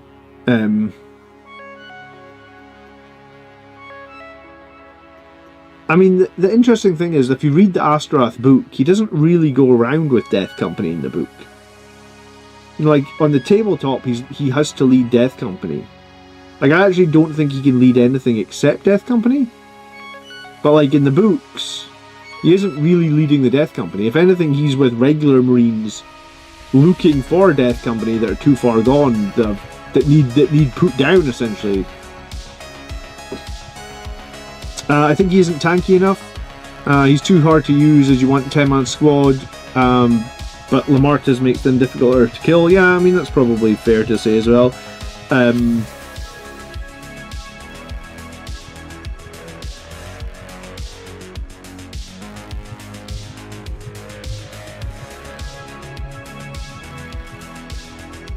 I mean, I'm trying to think how we played Astrath last edition, but I think you could run him solo last edition, and you could just buff his damage to 4 damage per swing, and then I think you could just throw him against anything, really. He was just like almost like a missile last edition. And I think he just had probably better buffs for Death Company units because they were more flexible with the, what do they call them? The litanies, when you could actually incant something. You could actually choose. You had a bit of flexibility last edition. I got beat today, says Clint, against the Space Wolf Saga of the Beastlayer detachment. The lethal hits in their Terminators with Transhuman are so hard to get rid of. Yeah, the Space Wolf Terminators have that -1 to wound if you're higher strength than them, don't they? And that's a very good rule for Terminators, honestly. When I was playing against the Dark Angels at the last GT I was at, like I was having to put my whole army into a squad of Death Shroud, and not Death Shroud, sorry, Deathwing Knights. It's like I'm barely killing them. It's like my entire army into a squad of Deathwing Knights. It's like I'm killing 3 or 4 Terminators. I'm like, Jesus, this is tragic. Like, it's so hard to kill these guys. I mean, they are the perfect counter to Blood Angels because our whole arm, like we were just talking about, our whole army's 2 damage and they're -1 damage. They're not laughing at us, but in a way they kind of are, I guess.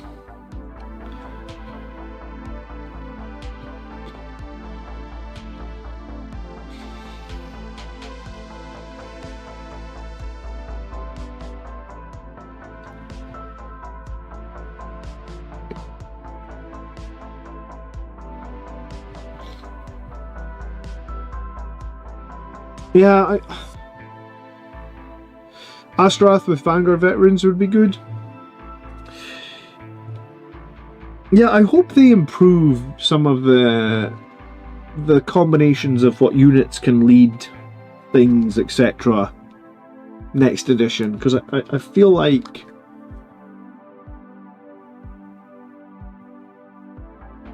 does Astrath's Devastating Wounds make him more viable over Lamartus's Lethals in Angelic Inheritors due to the low Chainstore strength and AP? Probably not, because you're getting a lot less attacks in Angelic Inheritors, and probably the sheer number of less attacks probably the reroll 1s to wound probably almost averages out. Because you're getting 10 less attacks. Which is about 20%. So rerolling 1s to wound is not going to buff that by 20%. So yeah, Astrath just isn't in a great place, I guess. I don't know what else there is to say about that. Like, I mean, you can luck out, don't get me wrong. You could take Astrath, you could run 10 Death Company, you could go into a target and you could roll a fuckload of 6s and you could kill anything in the game. But you really come down to, can you roll a fuckload of 6s on your wound rolls? And I don't like building my lists where if I can avoid luck-based mechanics, I will generally do that. I mean, that's why I don't typically try and make 9-inch charges, and why in a lot of my videos, if we're talking about tactics and stuff in my videos, like I am basically saying like a 9-inch charge is a Hail Mary. You know, if you watch NFL football, how often does the Hail Mary work? You know, like generally it's an absolute last resort, right? You don't throw the Hail Mary unless it's like 4th and long in the 4th quarter in the last minute, you know? Like, you just don't do it unless you're, unless you're like the New York Giants, who are like 2-4 and you just start fucking winning. God, Giants bottled it this week, didn't they? Did anyone watch that? God, we're in sports again tonight. It's all about sports. I watched it. 2 missed field goals by the Giants, or 2 missed extra points, and you lose the game by 1 point. Like, you gotta be shitting me. The Giants are so bad. Like, why did I have to pick a team that are so bad?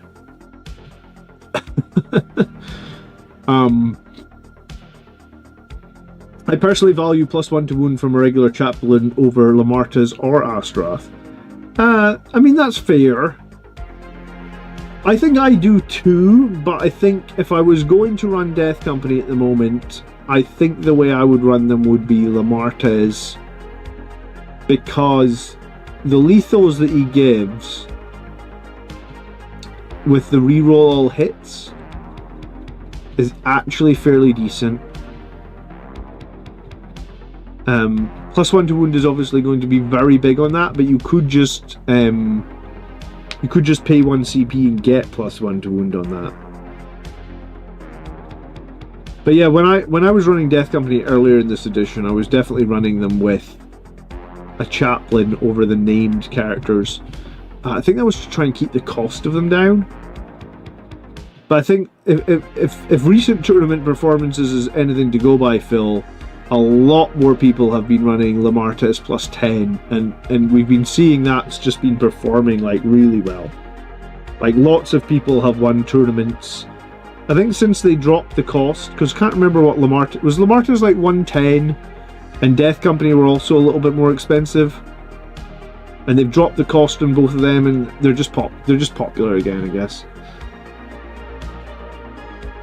Sometimes the New York Giants make me be ashamed to be in the same state. Do you know what? I was watching the Giants game, and when we were 19-0 ahead, I was still thinking in my head, I was like, okay, we're 3 touchdowns ahead. Surely we can't fuck this up. Oh no, we fucked it up, you know? Like, through a really weak interception. Do you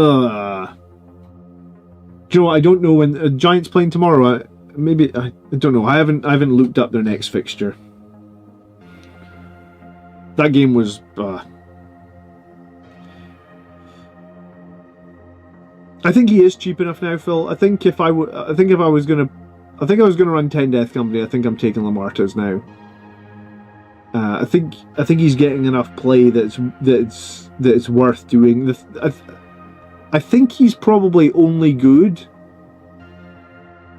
in Liberator though, and I'm not playing Liberator right now. I'm wholly on Angelic Inheritors, and I plan on running Angelic Inheritors to the next tournament I go to.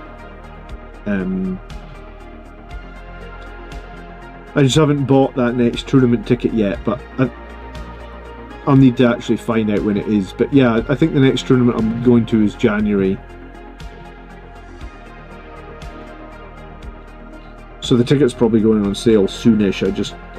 I'll need to make a point of looking out for it.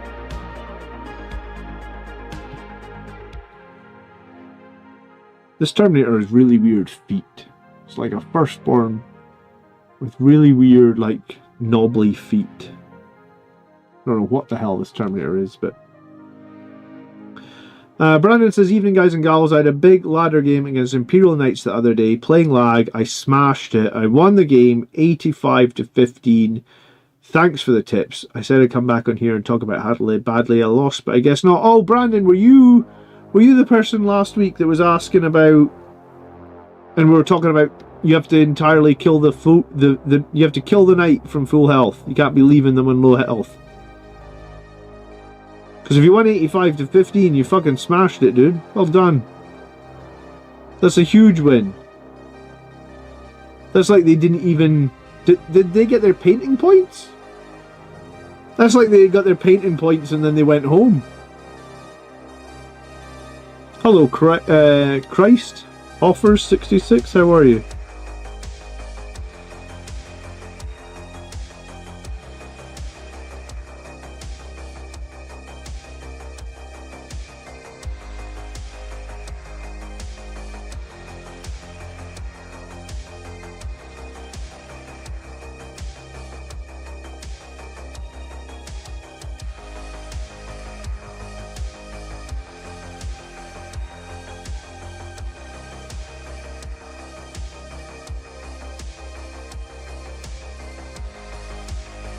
Man,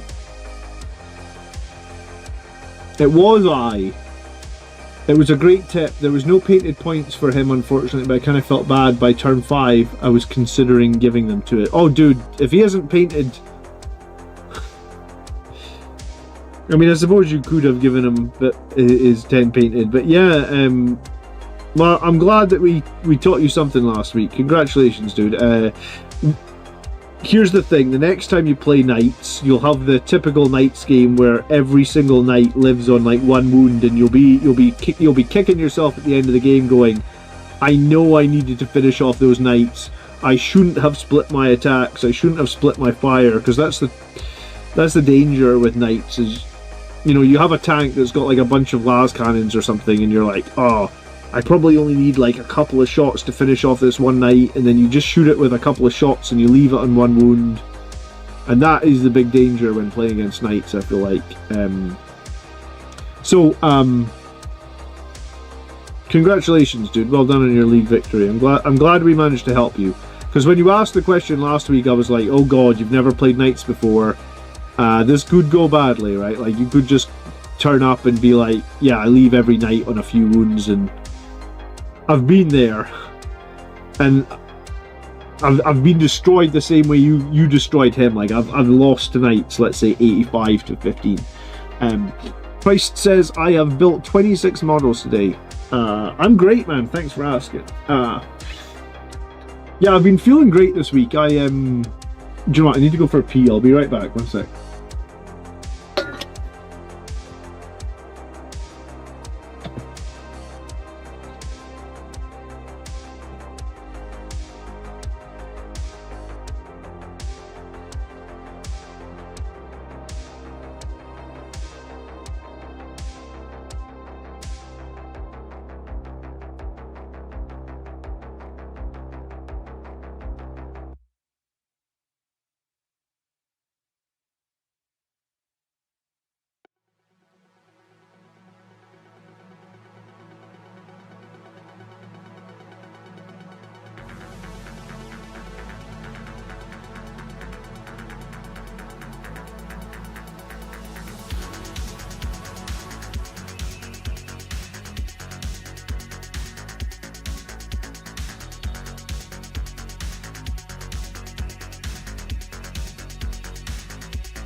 Oh, that was better. I feel like I held my pee too long there. Sometimes I do that. I don't know why I do that. Alright. 26 models. Which 26 did you make?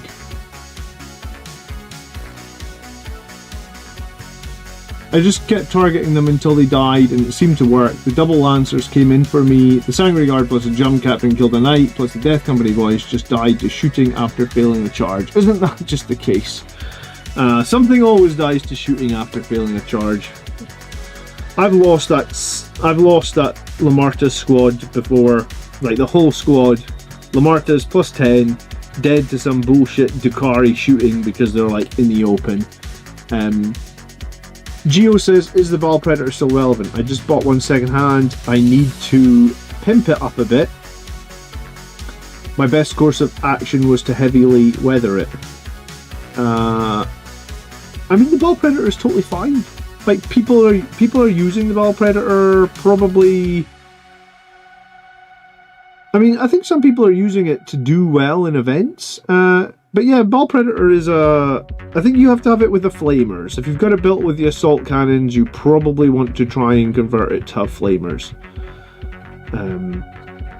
But yeah, I mean, I think it's somewhat relevant. It's maybe not the most competitive thing. They did put it back down in points to 125, so I think it's fine. If you've got a Ball Predator, yeah, use it. Run it. It's fine. Totally fine. You're a clanker? That's okay to be a clanker. We welcome, or I welcome anyone into the channel, to be honest with you. I just like having people to talk to. And we have a great community here, and if you ever want to play if you ever want to be a Space Marine, then we do have a Discord and all that good stuff. But yeah, Blood Angels are friends with the clankers anyway. To a certain extent. There's like memes about it and stuff. I like the Ball Predator, but it's got to be all flamers for the Overwatch. Yeah, I mean, the reason people like it is because if you are all flamers, then you actually don't need to shoot in the shooting phase, right? Like, you can move it up. You could do an action with your Ball Predator, and then you could shoot with the Overwatch phase, because basically everything hits in the Overwatch phase anyway, right? Because you're flamers. So some people use the Ball Predator essentially to shoot twice, to flame twice, because you can flame in your turn and then flame in Overwatch. Or some people will use it if they're desperate to have a like durable unit do an action. The Ball Predator can do the action, and then when the enemy moves inevitably around it, then it can flame from Overwatch, right? So there's a little bit of a double-edged, or I would say maybe not double-edged, that's the wrong word. Maybe it's a bit of a versatile sort of tool to have. I've played Ball Predators this edition. I've played them on my stream.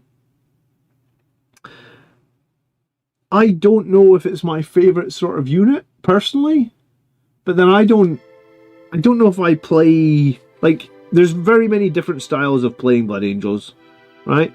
And my style has always been a more controlled style where... Because I started playing in, like, 2nd edition. And in the 2nd edition, Blood Angels only had a few melee units. Like, in 2nd edition, your tactics with Blood Angels were you did a lot of shooting in the early game, and then you charged in the late game. Because that's what 2nd edition Blood Angels were, right? Like I used to field like 3 or 4 tactical squads, I feel like. Because that was like a core part of your army in 2nd edition for Blood Angels. So I've always, even when I've came back to the game, I've always played a bit like that, where I shoot away a little bit. Because we're Space Marines, and Space Marines still have somewhat good shooting. You know, we've got Ballistic Skill 3 up. We're usually pretty reliable in our shooting. So I've always done a bit of like shooting and then charging once I've whittled them down a little bit. So there's many ways to play Blood Angels, and I think quite a few people have run Ball Predators this edition. Some people run... I think when people run Ball Predators, they sometimes run 2 as well. So I think there's... I don't think I've seen many people run 3, but I think there's definitely room in a list for a couple of Ball Predators if you are that way inclined.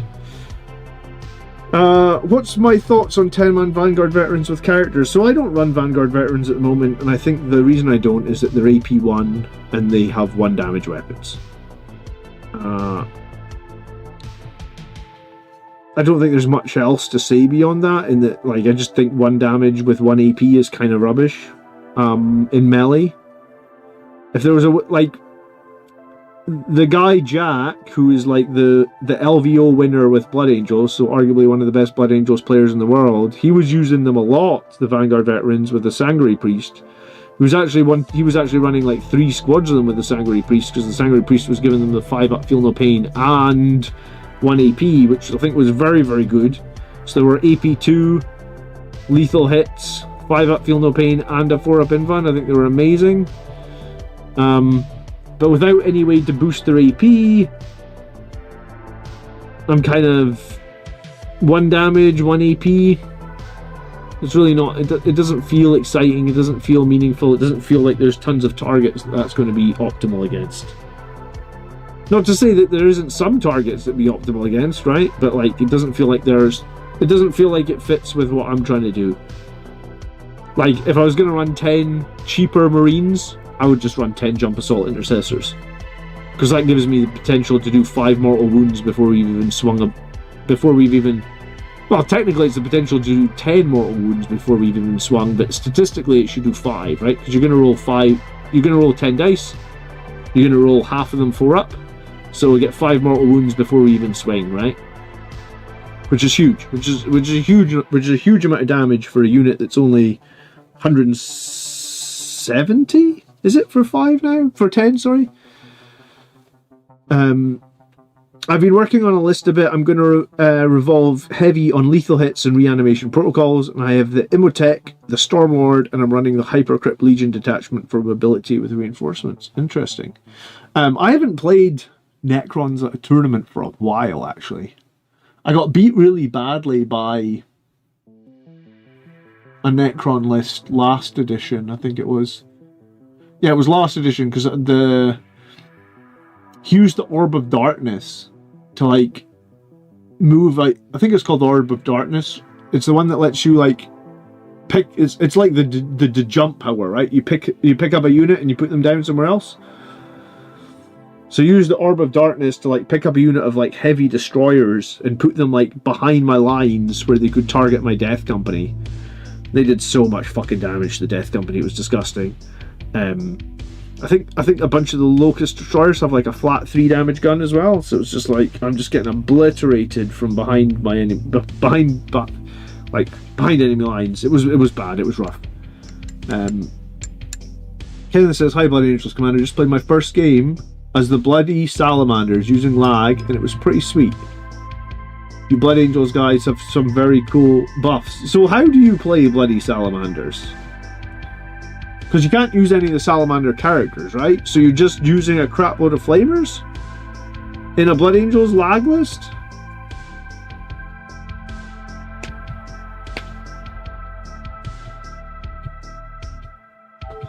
I think the problem with running AP1 is if the enemy have like an ability like Armor of Contempt, they can shut your unit down pretty hard. And I think, in a way,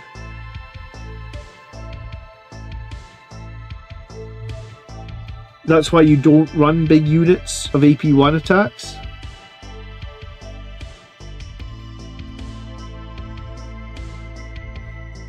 I use a generic Space Marines painted as Salamanders and using the lag detachment. Fair enough. Alright, cool.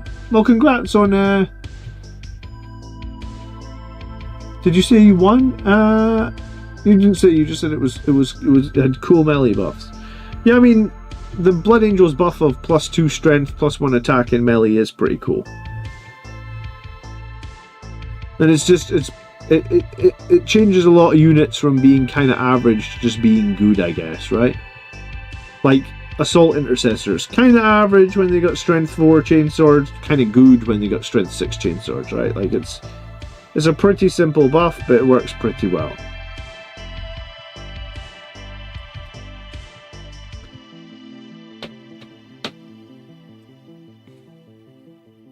I smashed into an Orc Horde. Yeah, I mean, it's perfect for Orcs with their toughness 5, right? I mean, I suppose if you come into, like, Mega Knobs and stuff like that, it can be more challenging, or Gaskell, but yeah, no, I understand.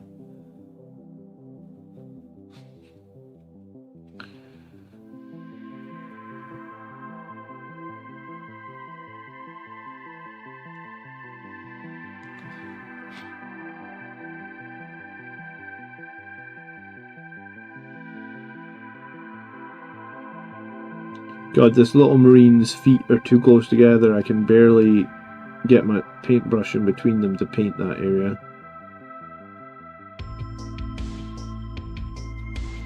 I've made a right mess of that. I'll have to go in and tidy it up after.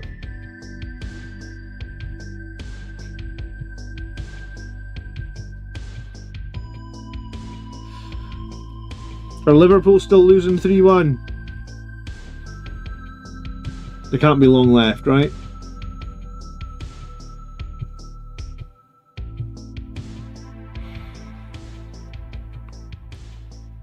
I was going to say Christ. I feel like I'm going to call you Chris because Christ seems like a weird name. Unless it's Christian.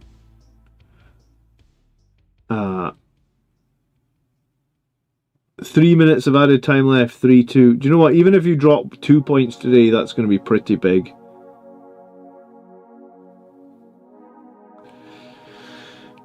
Curious what paintbrushes you use. I'm thinking of buying some nice Artist Opal brushes, but I'm not sure it's worth it. I would recommend Artist Opal brushes 100%. They are great brushes. I have a couple. I don't buy them because they're expensive. Not because I don't like them.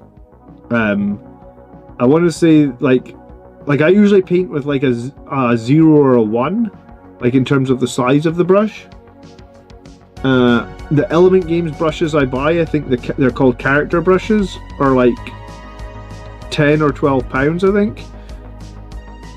The Artist Opal ones are probably another 50% on.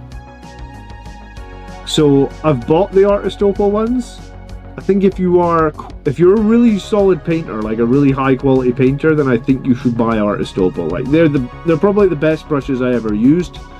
They're probably just a little bit expensive for the quality of paint jobs that I'm doing, because I'm doing more like battle ready style painting. And also I don't know if my painting is well, I don't think my painting is particularly great. I think it's okay. Like, I think if I can spend a long time on a model and make them look good. Like, I was really pleased with my Dante model. Dante's possibly the best paint job I've ever done, I guess. I mean, he's probably one of the most recent ones, and I have got better over time. But yeah, no, so I've used Artist Opal ones. I've bought one or two of them before. The ones I typically like are these Element Games character brushes. They're a little bit cheaper than Artist Opal. I feel like one of them lasts me 6 months, maybe more. I do generally wash them after every use with brush soap. Just standard, like this is what I use for the brush soap. A pot of this lasts like a year, costs like $10. But no, I've got some of the high quality Artist Opal ones, and I've used them before, and I like them. I just think they're like, you know, I've got a family and 2 kids, and essentially this is my second job, so I don't know if I have luxury of spending that much money on brushes. It's a trade-off, I guess, right? Like everything in life.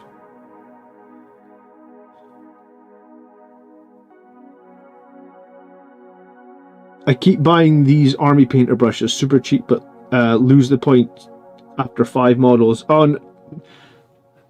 I've used army painter brushes before. I don't think they I feel like they last me longer than 5 models.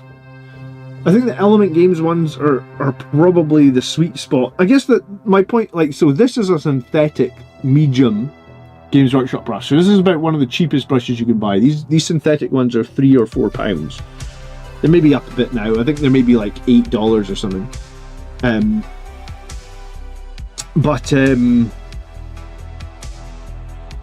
You know, like, I do all the grunt work, like all the blocking out of colours with cheap ass brushes, because why would I block out all the basic colours when I'm not really trying to be too accurate, etc. with expensive brushes, right?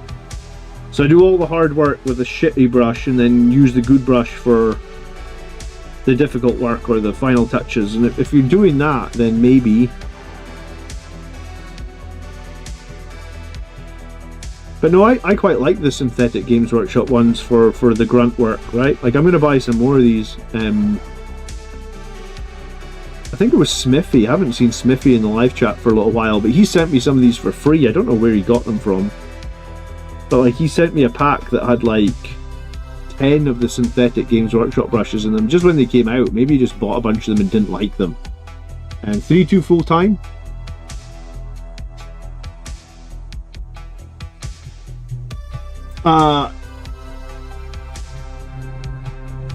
Yeah, sorry, Christ, I'm not super. My experience against Necrons this edition is limited. So sorry, I can't. I don't know if I can ask too many questions about your list, right? Like, I am.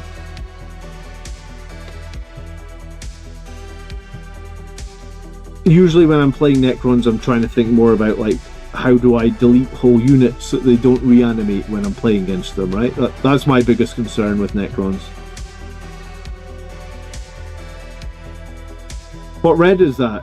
It's Evil Sun Scarlet, but I undercoat with white, and then I undercoat with Mephiston Red, and then I do 2 coats of Evil Sun Scarlet.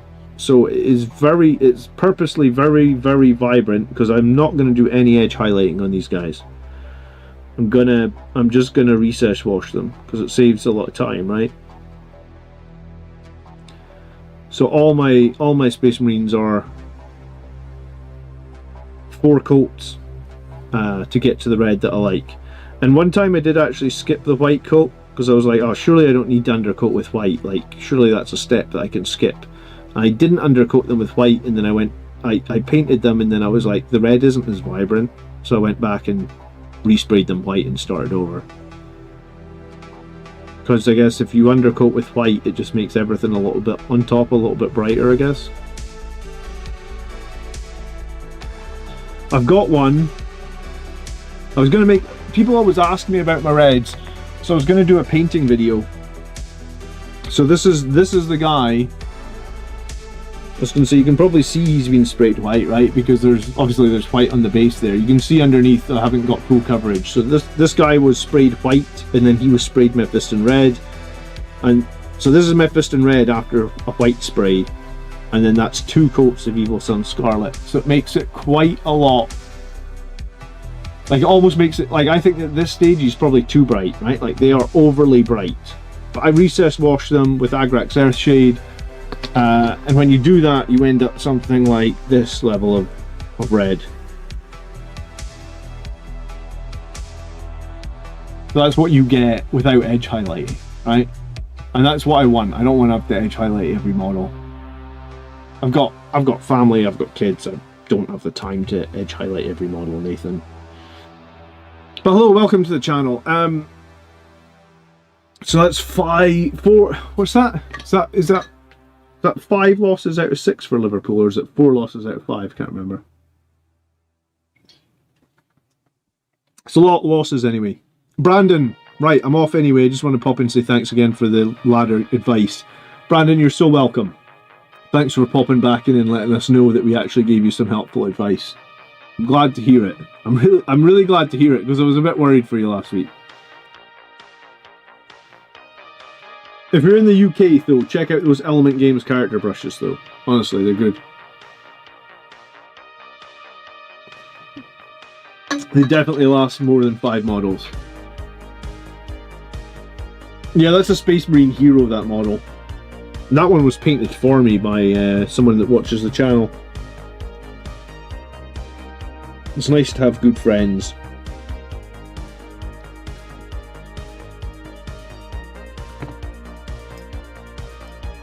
You're in Essex, I'll check them out. Yeah, perfect, there you go.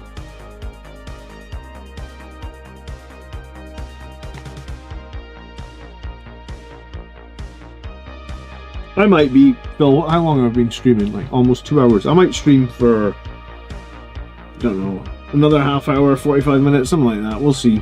I've got a little bit more juice in the tank, so to speak.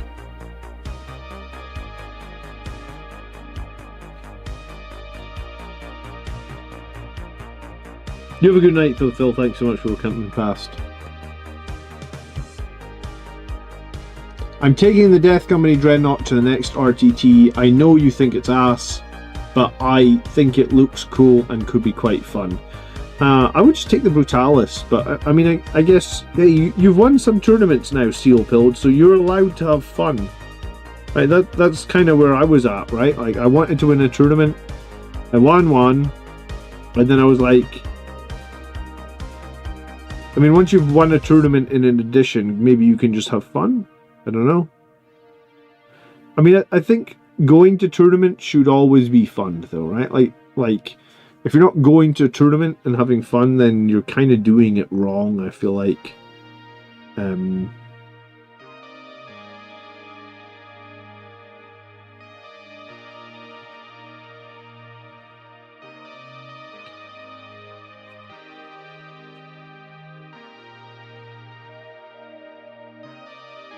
Like, I got beat the worst I've ever got beat at a tournament this year, but I had loads of fun, so, you know.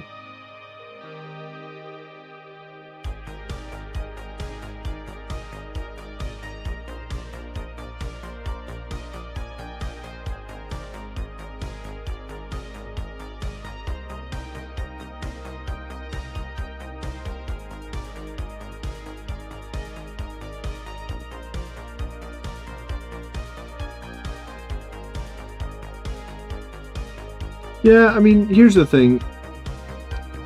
Part of the thing that I like about tournaments is, like, meeting new friends, meeting new people. Like I said at the start of the stream, right? Like, I'm 42 this year. Like, I'd say it's it's really hard to make friends when you're 42.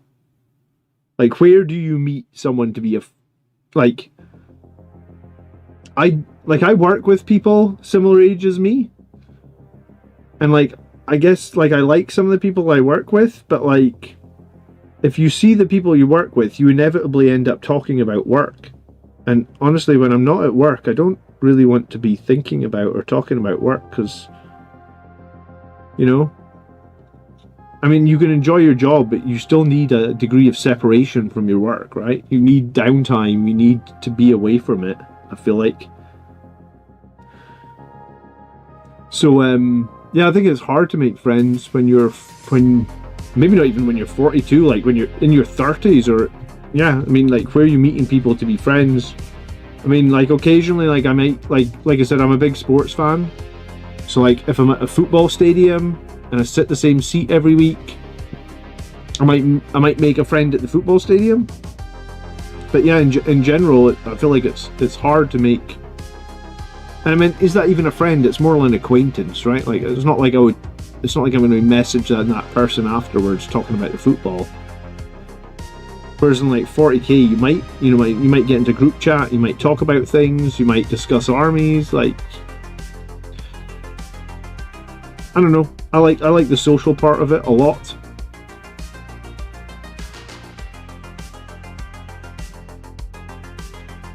I haven't won a GT like yourself yet. My son is taking priority. I can't believe it's 5 weeks already. Is this the part I wake up and I'm 40 and he's 15? I don't think so, man.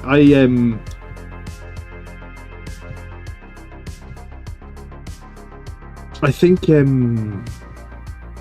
like, I've got 2 kids, and my oldest will be 6 next month. And I think the thing that kind of hit me was, like, if she stays at home until she's 18, like, you know, she moves out when she's 18 to go to college or university or get a job or whatever, then I've kind of already had like a third of my time with them. And that's sort of like kind of scary, where it's like, holy shit. So, like, you know, it certainly doesn't feel like a third of the time. You know, when you were a kid and you lived at home for like the first 18 years of your life, you know, as a parent, that third feels like very, very different or something. So yeah, I get you steel pilled.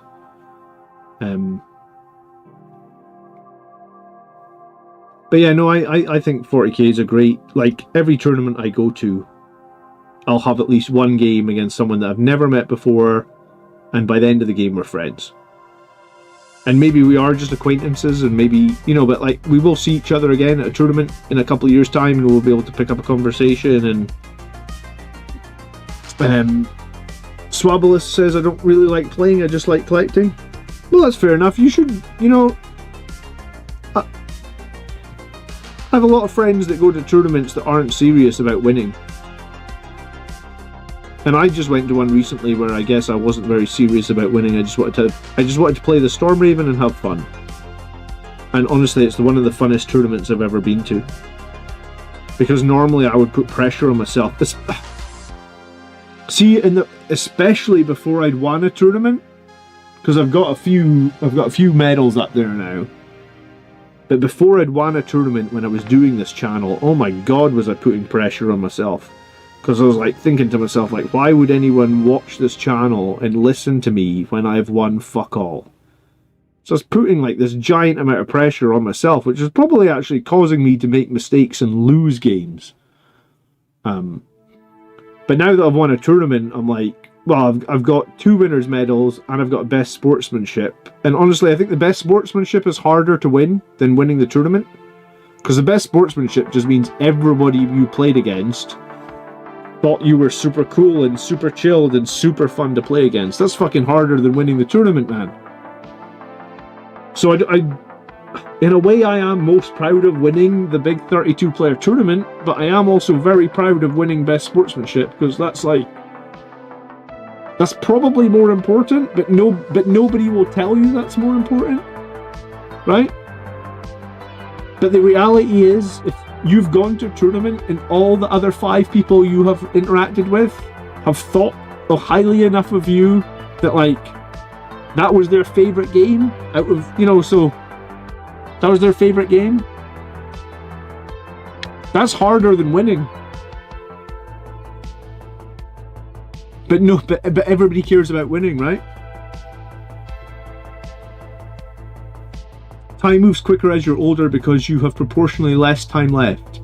No, it's not. It's not proportionally because you've got less time left. Is Arathian. I think time moves faster when you're older because every day is proportionally.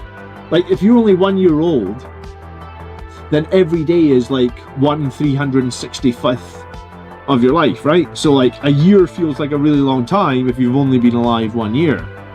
But once you've been alive 40 years, 1 year is now, you know, 2.5% of your life. Did I buy the Crux Terminatus box? No, but I've got 40 Terminators that I'm working on, so I didn't really know why I was going to need to buy it. Bloodlines. Good evening. So yeah, when you're 1 year old, or even when you're 10, you know, like when you're 10 years old, 1 year is 10% of your life. When you're 40, 1 year is 2.5% of your life. So I think relativity, I think that's why time goes quicker when you're older. Arathian says, I rejoined 40k at the beginning of 10th and has helped me rekindle both old friendships and make new friends. Turns out other folk collect 40k too. Yeah, it's a surprisingly amount of people collect 40k.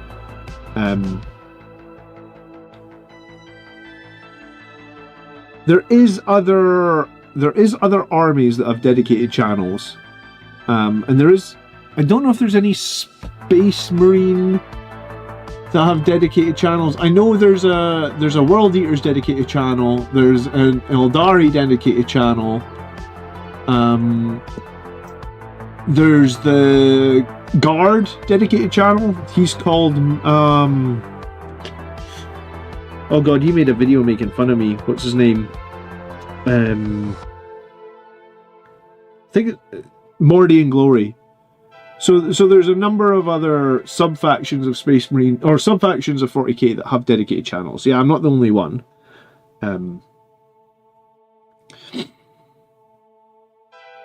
I didn't know we were similar age. Who said that?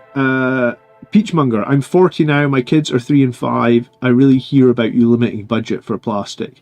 Yeah, I mean, I think we're just in a day and age, Peach, where you have to limit budget for everything, right? Mordy and Glory. Yeah. Yeah, my kids are 4 and 6. Right before, isn't Mordian a British guy? He sounds like he's English. Yeah, I actually haven't, like, I've never met him, but he does sound English. Yeah, my kids are 4 and 6, like, before Christmas. So, like, on the run-up to Christmas, I have both kids' birthdays, and then we have Christmas. So it's just an expensive time to be a father, yeah?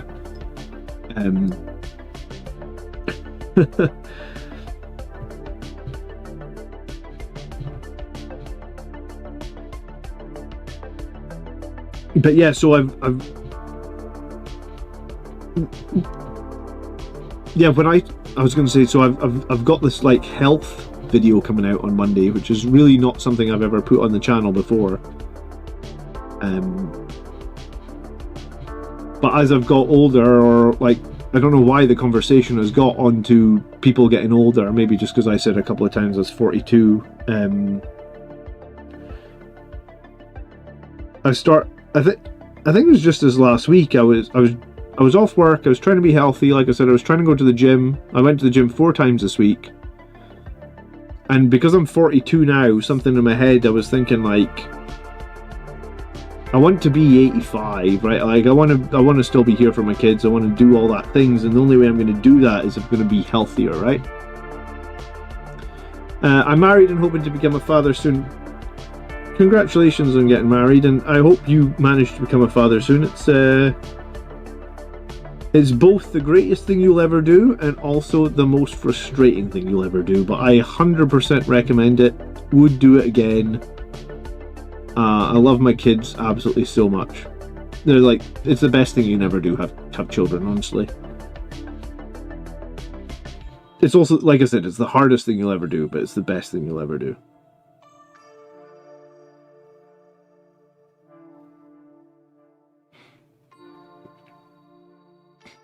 Yeah, so I want to be here for my kids. I want to be here till I'm 85, so I'm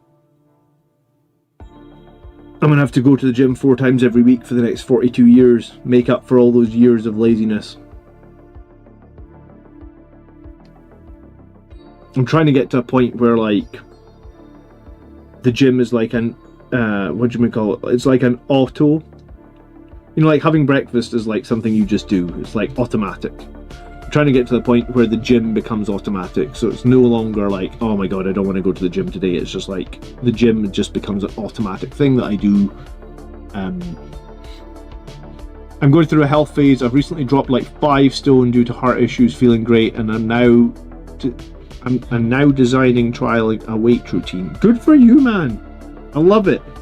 Absolutely love it. Love to hear it. Good for you. Yeah, you want to be there for your kids, man. We, you know, us fathers, we got to do it. We can't. It's hard, right? Being a father, you've got commitments, all this sort of stuff, but you've got to find a bit of time for yourself to make sure that you're healthy as well. And you can't. I feel like you can't scrimp and scrape on that. You've just got to find the time. You got to do it. But yeah, so the video I've got coming out on Monday is all about me trying to be more healthy, as I realise, like, I have a quote that I sometimes say, which is time marches relentlessly onwards. It just basically means, like, time is always moving. Did anyone get the Crux Termitus box? Arathian, somebody in chat at the start of the stream said that they got the box, but a bunch of other people said it was sold out within like 10 minutes.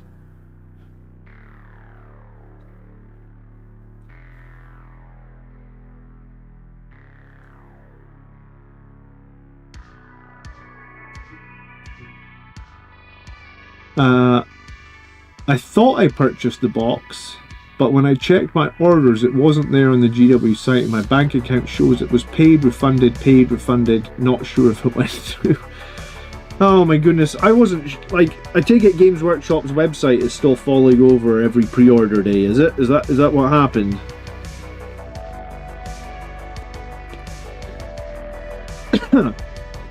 It's sold out on Wargame Portal in like 25 seconds. Jesus. I'm in Australia and it's not even out yet. Well, you need to be ready though, dude, because apparently it's going to sell out in fucking 20 seconds. And I don't understand how every new release is selling out. Like, there's no, like, surely they know by now. Surely they know how many boxes are going to get purchased. Like, they've got to have analytic data on it.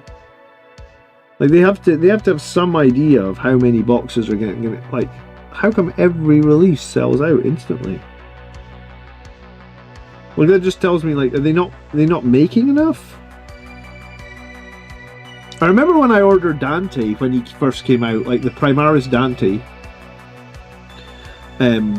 I ordered him like literally the morning he came out. I can't remember what happened that morning. Let's just say I wasn't one of the first people to order it. Let's say maybe I forgot, or maybe, like, pre-orders are usually Saturday mornings.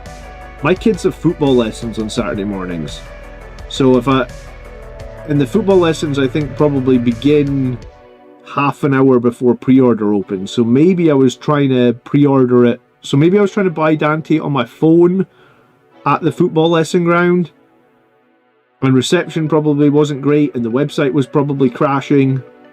So by the time I got my Dante pre-order, it was telling me that, like, I wasn't going to get it for like 3 or 4 months, and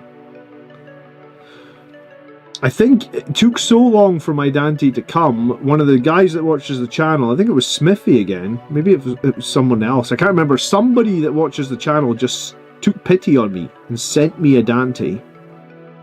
And then I ended up giving mine away in a giveaway on the channel because mine took so friggin' long to come that, like, I was just never getting it. And it was almost a running joke. It was like, oh, the Blood Angels Commander can't even get the Blood Angels Commander. It was like, I ordered it on pre-order day. Maybe not quite at like 10 o'clock when the pre-order opens, but I mean, I can't be like, hey kids, you're not going to football lessons today. I've got to pre-order a Warhammer model. I mean, I feel like that's ridiculous, right? It's always best to sell out from a business perspective. Well, yeah, but I mean, even let's say they make 10, I don't know how many they make, like even if they make 1,000 too many, can't they just then distribute them to the stores? It's not like they're not going to sell them, right? Like they got stores, they got, like in the UK alone, I think they've got like 30 or 40, maybe even 100 stores, right? I mean, there's probably 10 stores in Scotland, and Scotland's fucking tiny, man. Scotland's one of the smallest countries in the world. We only got a population of like 5 million people here. Like, we got smaller population than, like, I think the whole of New York. I think New York City, not just like Manhattan, but I think like New York has probably got bigger population than Scotland. I'd be surprised if it doesn't, actually. What's the population of New York?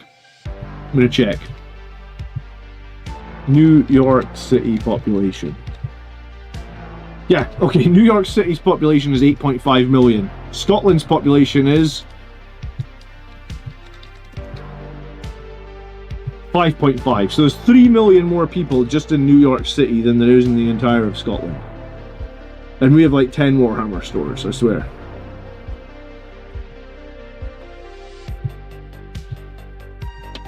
Do you have a favourite 40k model? I really like the Leviathan Dreadnought, but do you know what? If I had to pick, my favourite recent one that I got was the Terrax Siege Drill. I'm actually still kind of sad that they put that model into Legends, because I only got to take it to one tournament before it went to Legends. I really like the Terrax Siege Drill. London has a bigger population than Scotland. Yeah, I mean, Scotland's pretty small, man. That's why we suck at football. 3D printers goes brrr, says Ryan. Evening, Ryan, how are you? I wonder how bad the Xmas pre-orders are going to be. Well, I put money on them selling out, right? Like, that's something that will happen. Good evening, Go For It Painting, how are you? Serenade, I've not seen you in a while, how are you?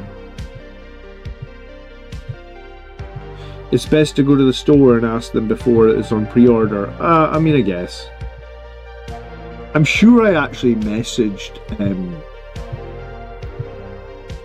Oh, look, here's the legend himself, coming in, not even saying hello. Just dropping the 20 gifted casually. Antonius, you are too kind, my friend. I have awoken. You're friggin' late to the party. Yeah, you are late. No, I'm joking. How are you, dude? Nice to see you.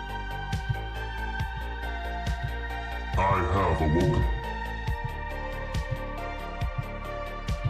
If you want an Xmas box, talk to your local gaming store now, says Serenade.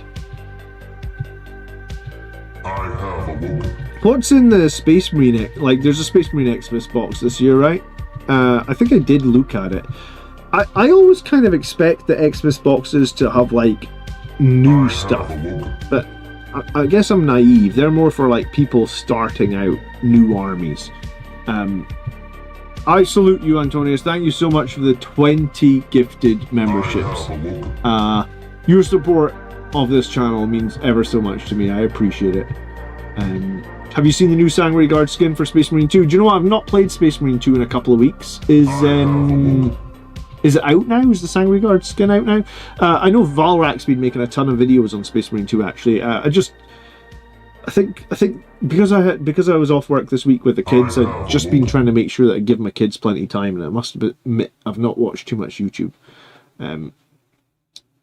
It's a Ballistus, it's a Redemptor, it's Sternguard, Hellbasters, Company Heroes, and it's not listed on the picture a Primaris Lieutenant. I guess that's a good spread of stuff if you're new to Space Marines. But yeah, I think I've got 2 Ballistuses, I've got 3 Redemptors, I've got 10 Sternguard, I've got 10 Hellbasters, I've got 2 Squads Company Heroes now, and I've probably got a crap load of Primaris Lieutenants.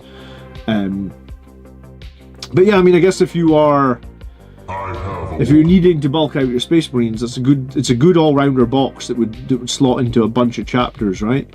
And the new head sprue is in the Xmas box. Is that the new Ultramarines head sprue? The Primaris Lieutenant, they say, is a captain because they gave him a new head now. Okay. Yeah, I guess I'm not gonna grab that. I guess I'm waiting for next summer. We're looking at the new box set for 11th edition, I guess, because we'll surely get some new Space Marine models in that 100%, right? All right, you have awoken. Oh, we're still awakening. You have awoken everyone, Antonius. Thank you again, dude. I appreciate it. I have awoken. Oh, yeah, we've got a few more. We've got a few more sleepers to wake up. I feel like I'm playing Dune. It's like the sleeper has awakened. I have awoken. I actually need to look into that, and ideally I would prefer it didn't say I have awoken 20 times when we get 20 gifted, but I have awoken. I did look into it. I couldn't figure it out.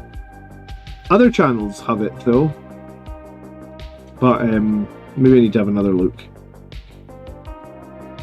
I have awoken. I really hope we get new Assault Terminator rules though. Like the Assault Terminators have just been so bad this edition. The new head sprue with the female Space Marine heads. Yeah, right, Robert. Here comes the I was going to say, Robert's doing the trolling tonight. People get very upset about female Space Marine heads. I was going to say you better watch, Robert. You'll be lambasted out of the chat.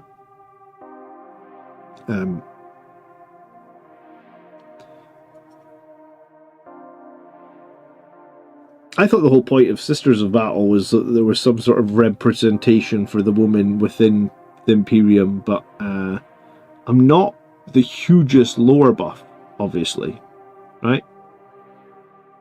Like I read the Audible books. I actually recently picked up the Blood Angels Omnibus of short stories. I was planning on reading that.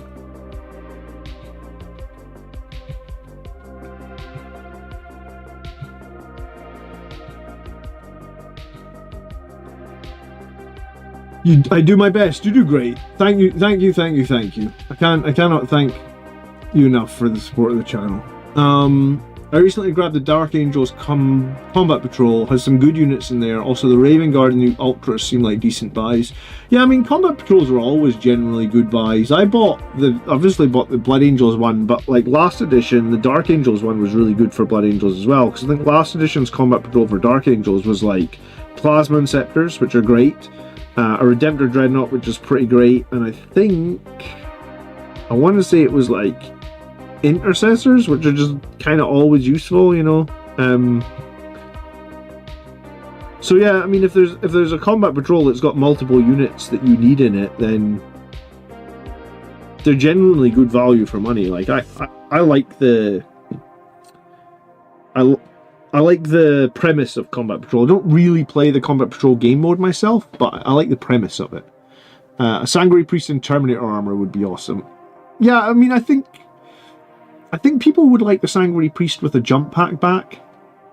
Maybe, you know, like, or Corbolo? Could Corbolo come back with a jump pack? That would be nice. He's not trolling. A couple of heads do look quite feminine. Okay, sorry, my bad. I thought he was trolling.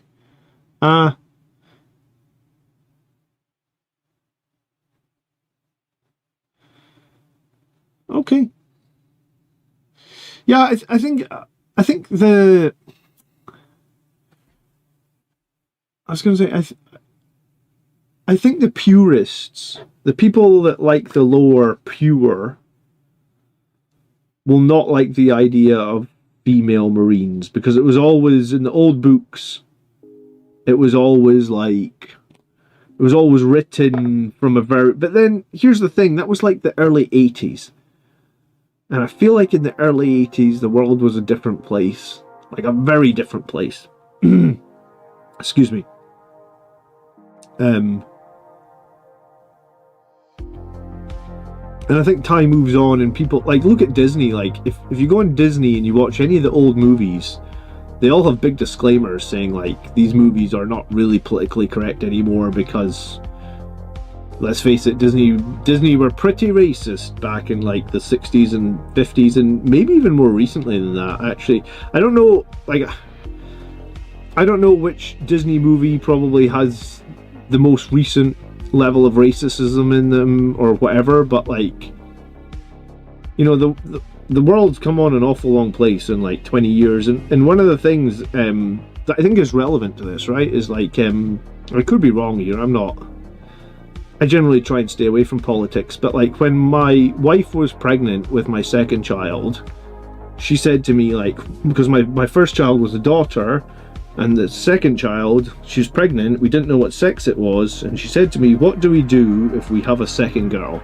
Because my wife obviously knows that, like, I love football and I love sports and stuff like that, and I just said to her, like, if we have a second girl, then as long as we have 2 healthy children, that's all that really matters to me. Like, the world's a different place now. There should be nothing, and I could be wrong in this, there should be nothing in this world that a man can do that a woman can't do. And I mean, in a way, we're very lucky for that, right? You know, like, the world has come on quite a long way, and that, like if I have 2 girls, I'm fine with it. There should be nothing that they can't do. Does that make sense? And I was just like, it turns out that we had 1 girl and 1 boy, and that's fine as well. But, like, I really wouldn't have been upset if I had 2 girls. Like, I feel like the world is at least modern enough now where, at least in my country, that probably sounds bad as well, but at least like where we live in Scotland, I feel like there's nothing a girl can do that a man shouldn't be able to do, or something like that. I don't know. What's actually funny here in Scotland is my girl gets free football lessons, and I have to pay for my boy to go to football lessons. And it's like the Scottish government are actually, like, funding football lessons for girls to get more girls into football. So ironically, it's cheaper for me to take my girl to football because I get the lessons for free than I do that because I'm going to pay for the boys' lessons. And the girls' lessons are Disney themed as well, which is kind of funny. So they do, like, Disney games and stuff at football lessons. So that's the world we live in these days, I guess. Disney is failing. Disney bought Star Wars for like $4 billion, and I feel like they cannot make a good Star Wars movie. Right? They've tried like a handful of times, and now they're doing like Mandalorian and the Baby Yoda in a movie. I don't know, man. I mean, some people will go and see it because it's Star Wars. I'm like, I don't know if I care about Mandalorian and Baby Yoda anymore. I mean, I enjoyed the Disney Plus TV show, but like, am I going to the cinema to see Mandalorian and Baby Yoda? We've kind of already told their story, have we not? Like, what are they doing now that's so different to what they've already been doing? Man, I love Star Wars so much, but I love like episode 4, 5, and 6. Like, those movies, they're where it's at, right? I'm so sick of Baby Yoda. Good, so I'm not the only one, because I'm sure people are going to be like, are you not going to go see Baby Yoda at the movies? I'm like, no. Like, why would I? Like I said, what are they doing now that they haven't already done? I refuse to call him by his name. I mean, maybe that's why I'm calling Baby Yoda rather than Grogu, right? The problem you start to get is both Star Wars and the Margie comics have seen how new Marvel comics and Star Wars do in general. Do you know what? I really liked the early Marvel movies. I'm really hopeful, actually, that the one where Robert Downey Jr. is back is going to be good, right? That's why Rogue One was so good. I did find endpoint rather than beating the horse to death. Yeah, I mean, maybe it worked better as a... Like, Rogue One was a good movie as a standalone movie, wasn't it? Like, it tied everything up nicely, job's done. And do you know what? I'm being overly harsh in that, like, I did watch Andor, and I really enjoyed Andor. But do you know why I enjoyed Andor so much? Is I think it's because it was like classic Star Wars, right? Like Episode 4, Episode 5, the Empire, Palpatine. I know Darth Vader wasn't in Andor, but like, you know, the Imperial war machine or whatnot was in Andor. And like, maybe to me that's what Star Wars will always be. So when you start branching out with the First Order or the Clone Wars or Baby Yoda, like, maybe I just don't care. Like, maybe I just, like, realistically, maybe I just wanted more adventures with Luke and Han and Leia and the Empire, or, you know, or maybe I don't even care about Luke and Han and that. I just care about, like, the classic struggle of the Empire. Like, the classic Empire is where it's at for me. Who knows? But yeah, I don't know about Baby Yoda and The Mandalorian. I know they're making a big deal about it. I don't know if I'm going to watch it. It'll probably make $1 billion though, so, you know, what can I tell you? People will probably give it a chance, I imagine.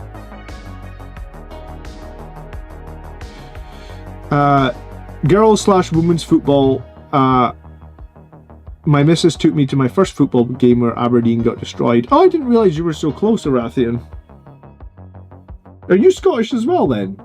We actually have a lot of people that hang out here that are Scottish. I would say the Scottish people are taking over the world, but there's only 5.5 million of us, not even as big as New York City, so we're definitely not taking over. We're not taking over shit, to be honest. We're just here.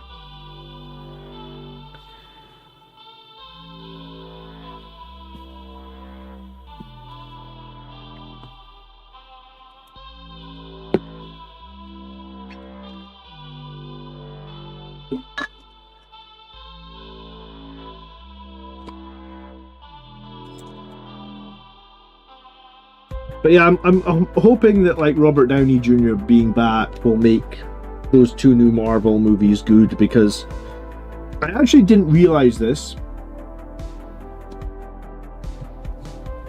Until recently when I googled it, they made 68 of those Marvel movies.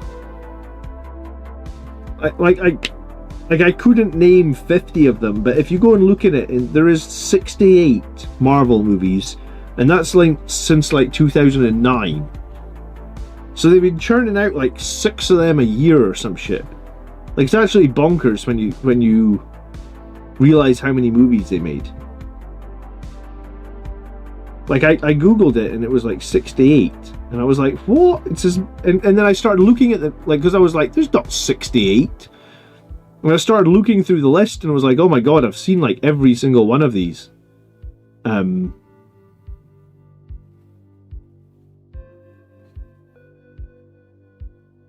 So they have properly churned the crap out of those out since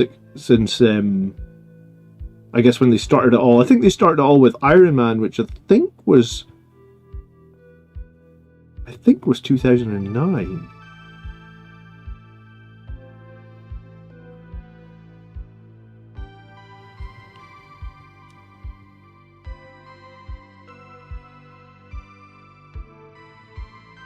Yeah, the red paint on this old model is chipped everywhere, so I just gotta touch up some of the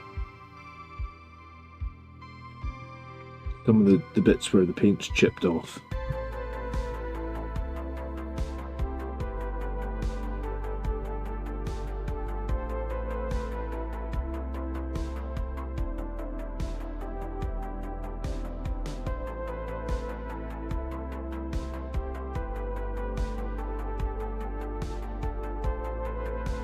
Like every hard edge, the paint's just chipped off.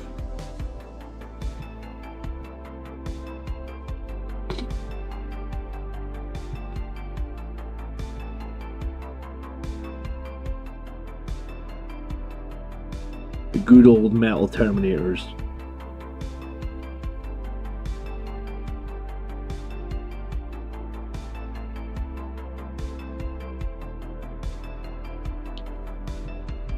I feel like if I take these metal Terminators to an event or something, I guarantee I will drop a metal one. I won't drop a plastic one, I'll drop a metal one and it'll break into like 1,000,000 pieces. Because that's the one thing I probably like the most about the plastic models, is you drop them and they bounce. The old models from back in the day, you drop them and they shatter into 100 pieces.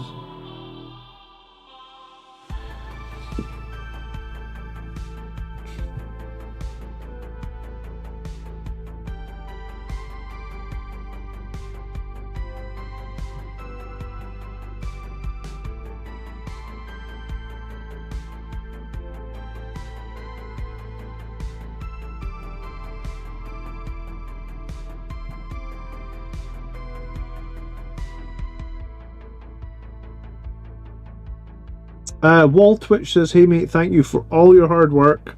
You make me as a newbie getting into Blood Angels easier. You're welcome, Wall Twitch. Still waiting my first games, but I've already started theory crafting. Cool, man. We have a Discord, by the way. ! Discord in chat. We'll probably get you a link if you want to join us. But thanks for the kind words, dude. It's always nice to meet some new people, see some new faces.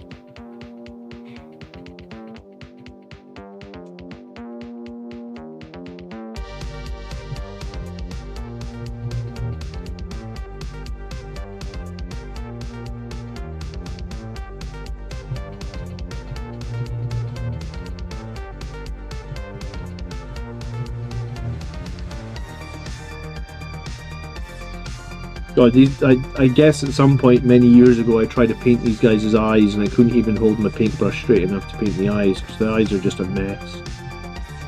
So yeah, this is one of the models that I was talking about. I was saying like this model has definitely been in a drawer for the best part of like 20 years. I do like the classic look of some of these old metal Terminators, but I'll definitely be varnishing these guys when I'm done, for sure.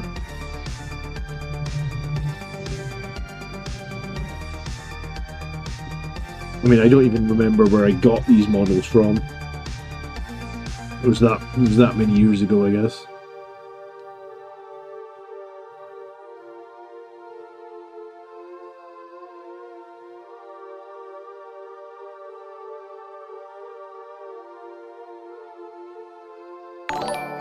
Wait, thanks so much for subscribing, dude. I appreciate it.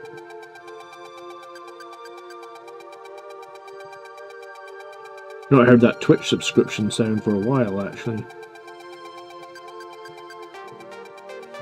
I think it's the end of the edition, and like, I think people are less excited about Blood Angels at the end of the edition, just because we had our codex like over a year ago now. But hey, lots to look forward to, I guess.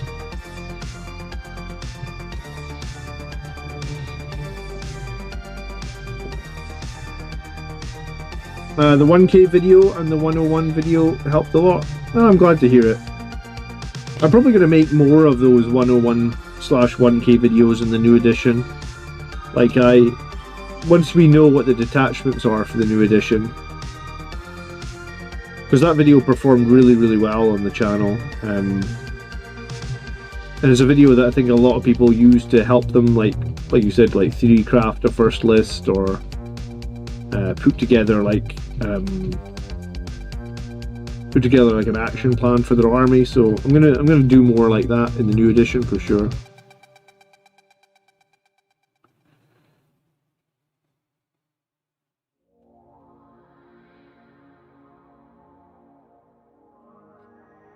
I'm curious if Seth comes back as a Primaris if Armageddon becomes a focus in 11th edition. I think Seth will come back, man.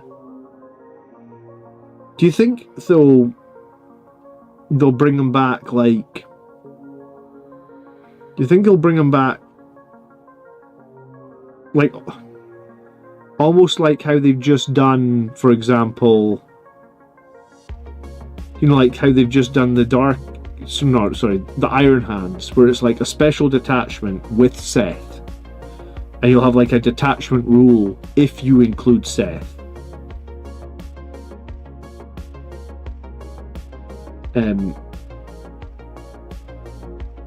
I just don't know on like what time scale they'll bring him back, but I do think that they will bring him back. I do think they will bring back Corbolo as well, to be honest with you.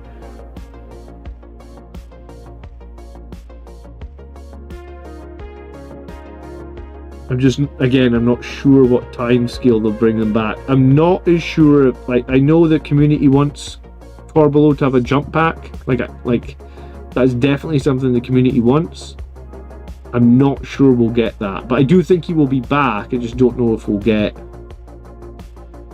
a jump pack Corbolo. I think it would be weird if he doesn't, because I feel like we already have the Sangre Priest on foot, so how can they make Corbolo different enough that, you know, how can they make him different enough to differentiate him from the Sangre Priest on foot? Because I think that's kind of the whole reason that, like, the Sangre Priest on foot probably didn't ever get any play, because Corbolo was just basically the same character, right? So I think they'll be tricky for Games Workshop to sort that out, but I do sort of think that's what will happen. The Primaris lore accurate Gabriel Seth, he was a head taller than a normal Marine, so he should almost be as big as an aggressor. Well, I guess the question will be if Seth actually goes through the Rubicon. Because for a while they were making a big deal about everybody going through it, and then they kind of didn't. You know, like, if we talk about, like, we haven't actually had a novel or anything where Dante went through the Rubicon yet, right? Like that hasn't happened in lore, I guess. And Seth was obviously super against the Primaris Marines.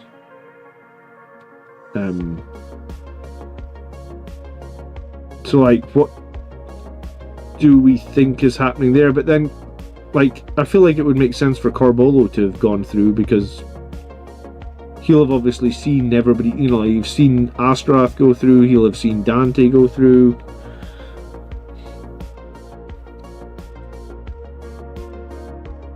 I think if Crimson Fist comes back, we'll get Flesh Tearers and possibly others. I think I'd be really surprised if they didn't bring back the Flesh Tearers, because I feel like if someone had been collecting them and painting them as Flesh Tearers, it's a real big fuck you to be like, no, your chapter master is just gone and you're never getting him back. Your detachment is gone and you're never getting that back. Like, I don't think that's happening. I mean, it might, but I kind of feel like it's not going to. I think it's just a timing thing, maybe.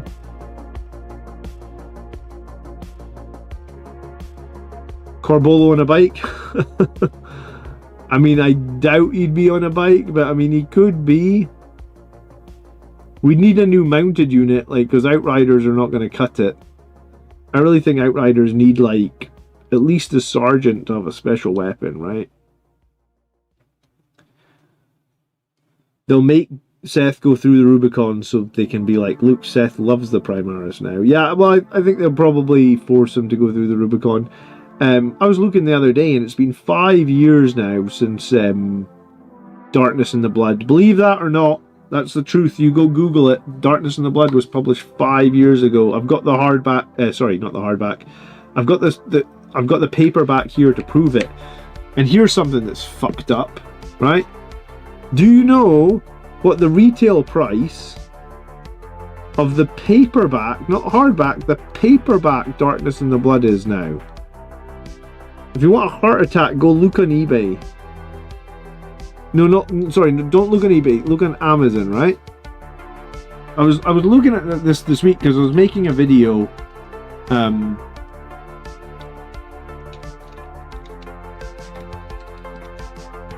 was making a video about Blood Angels novels, actually. It's not out of the channel yet. It'll be coming soon.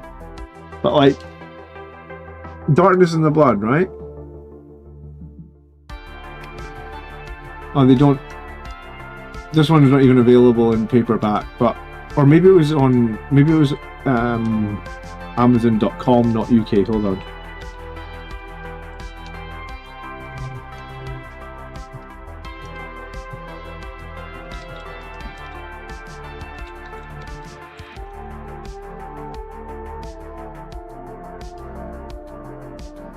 Yeah, look at the paperback, man. 169. I've got this book. That's crazy. I picked it up in Games Workshop for $8.99. Like it was in the store on the shelf, $8.99. That's what that's retailing. That's what that's retailing now on Amazon for. It's bonkers. Who'd have thought? Devastation of Baal was about the same, like 150. And what I was jokingly in the video saying that we gave away a signed copy of Devastation of Baal for free on the Grotz channel.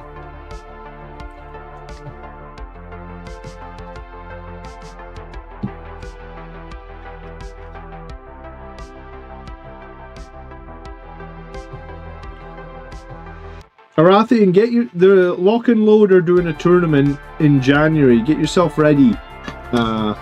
There's a GT in January. Somehow Dante returned. Yeah, no, they are first edition Space Hulk Terminators. What, the one with the wobbly feet, is it? Cantor is still a character. He should have gotten a new model. I think over time everybody's getting a new model.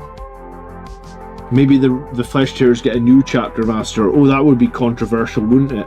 Gabriel Seth is pushed out from it because of his hate of the Primaris Marine. I think they'll bring him back. I think he's too iconic for them to just dump. And I think like when they bring back some of those classic characters, I think a lot of people will buy them just because they're such a classic character. So I really don't think they'll dump Gabriel Seth. I guess time will tell, but I think he'll be back. Tycho will make a comeback. Probably not. And the only way Tycho would really come back is if they did that whole Emperor Palpatine coming back, where it's like somehow Tycho has returned because he's dead as a doorknob, I guess. Right?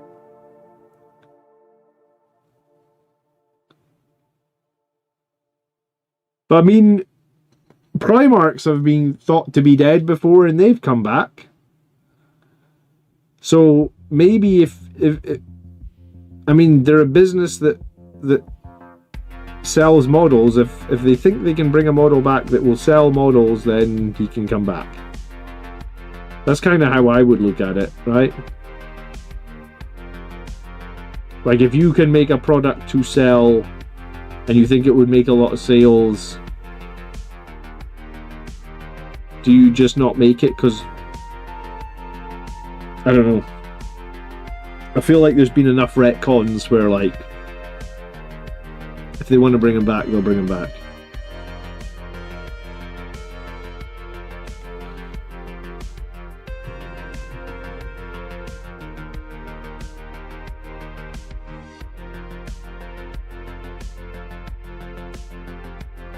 Yeah, Boris, I was not going to cancel the kids' football lessons to try and make a pre-order on Games Workshop website. Yeah, I think that's a step too far. It does kind of annoy me that there's no way though to like register your interest in advance for some of the pre-order stuff. You know?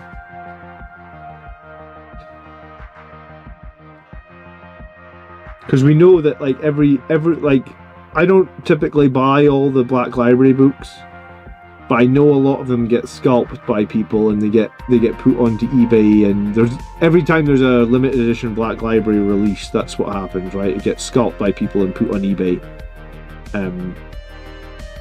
But I really think there could be a better way that Games Workshop could know you're a real valid 40k player or a real valid collector and have some sort of like loyalty scheme or loyalty points or some sort of way to stop scalping, like, because it happens, you know, and it's always gonna happen, I guess, until they make a concerted effort to get rid of it. Careful the monkey's paw. will come out if they resurrect Sanguinius. I mean, stranger things have happened. They're probably not going to, but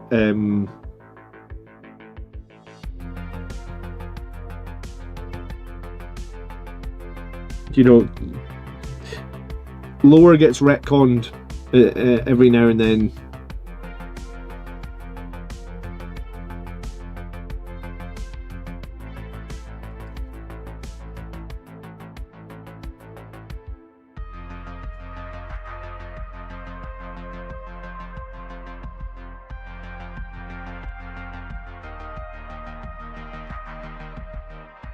I think it's such a controversial topic.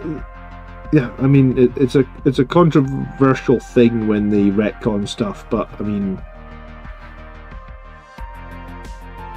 we were talking about Marvel movies for a hot minute. You know, like everybody was really happy that like Robert Downey Jr. was taken out of those Marvel movies, and now we're happy he's back, right?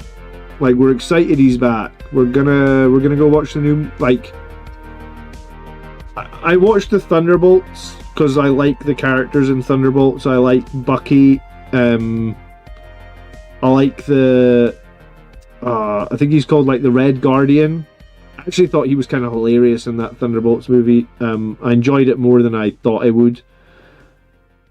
I did watch the new Captain America, take it or leave it. Didn't think so much of it.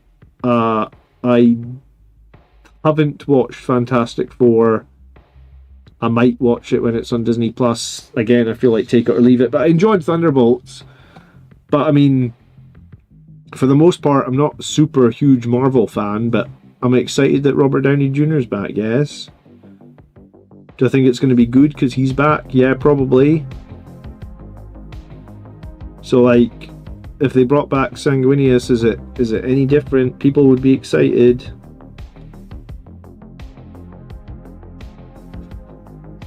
I mean, that Avengers movie, like, before they announced Robert Downey Jr., another Avengers movie, do I care? Like, in Scotland we have this phrase called bums on seats. Maybe that's a global phrase, I don't know.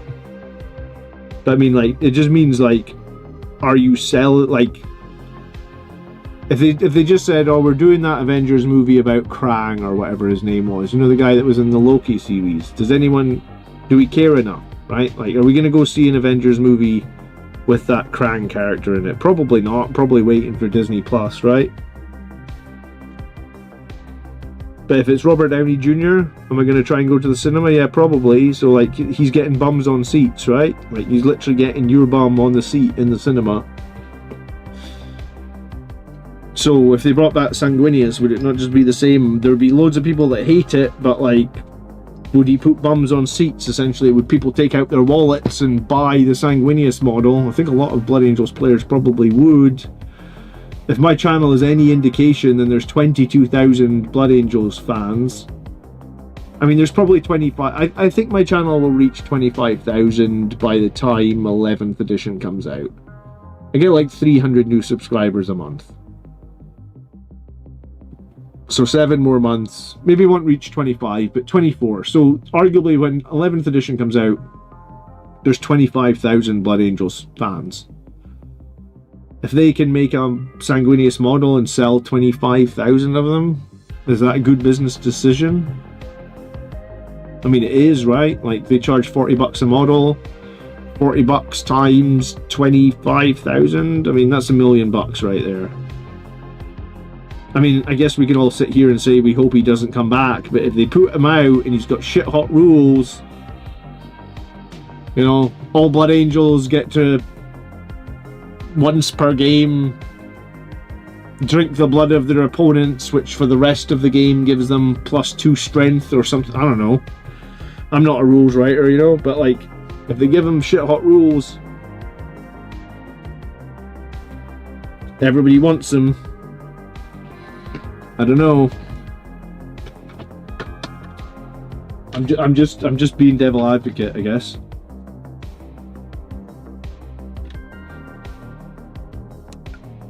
It's a tough one though, right? They're a business, they want to make money.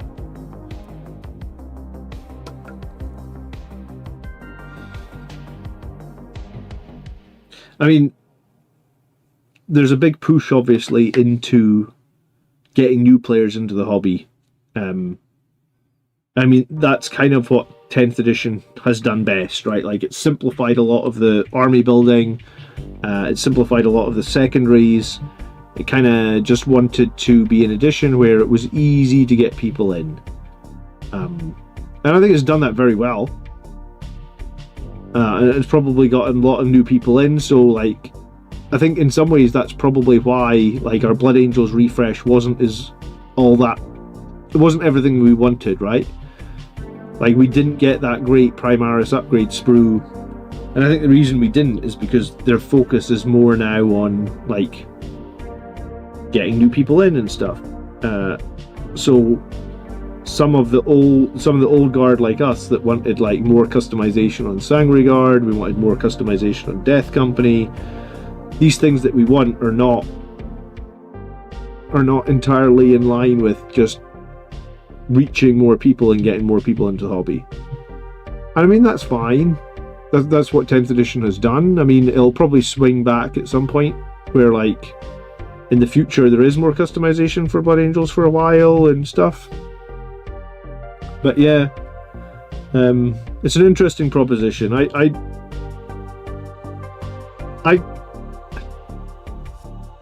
think the one thing that I liked before the most was, like, I liked having a big centerpiece model for my army. And because we don't have a Primarch, I did that with Forge World models. And obviously they've taken that Forge Worldness away from us to a certain extent. Like, you can still have the model, you just can't ever play it. So it's somewhat interesting. I don't know. I don't know inside information. I have no idea if they would ever bring Sanguinius back. We could debate it forever, if it would be a good or a bad thing. But, like, in terms of it being retconned, it could totally be retconned. You know, anyone says that it couldn't be retconned, I have awoken. anything could be retconned, I guess. Hey, thanks so much for subscribing. I was going to say, I can try and pronounce your name, but I don't even know what those letters are, so I just appreciate the subscription. Thank you. Hope you get some value out of the channel.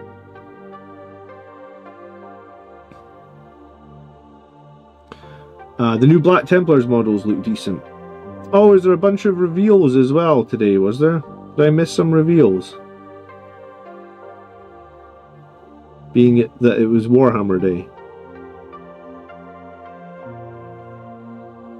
I need to go check the Warhammer community after this stream. I was half keeping an eye on the new Ultramarines. I think they're pretty cool. I think we were talking about it in stream earlier that, like, maybe it'd be a good idea to pick up some of those Victrix guards. There's definitely some nice conversion options. Or conversion options? Yeah, I think that's the right phrase. Conversion opportunities with the new Victrix guards. They're pretty cool.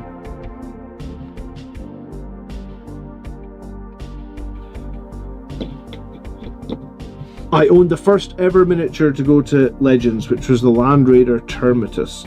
I don't even know what the Land Raider Termitus was. What the hell is that?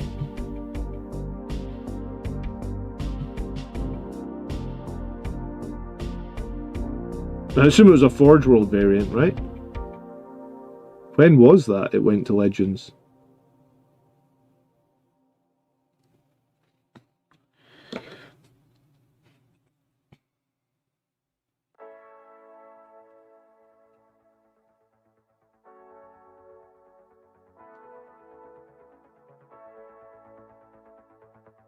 I may switch to Ultramarines and paint them differently. Yeah, I mean,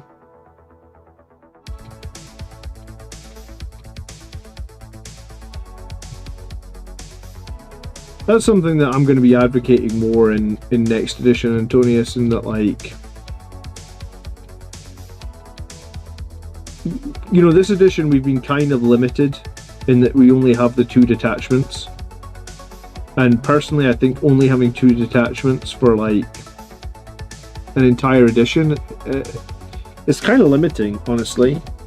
And it's probably why I've ended up playing, like, for a few months there I was playing Stormlance Ultramarines.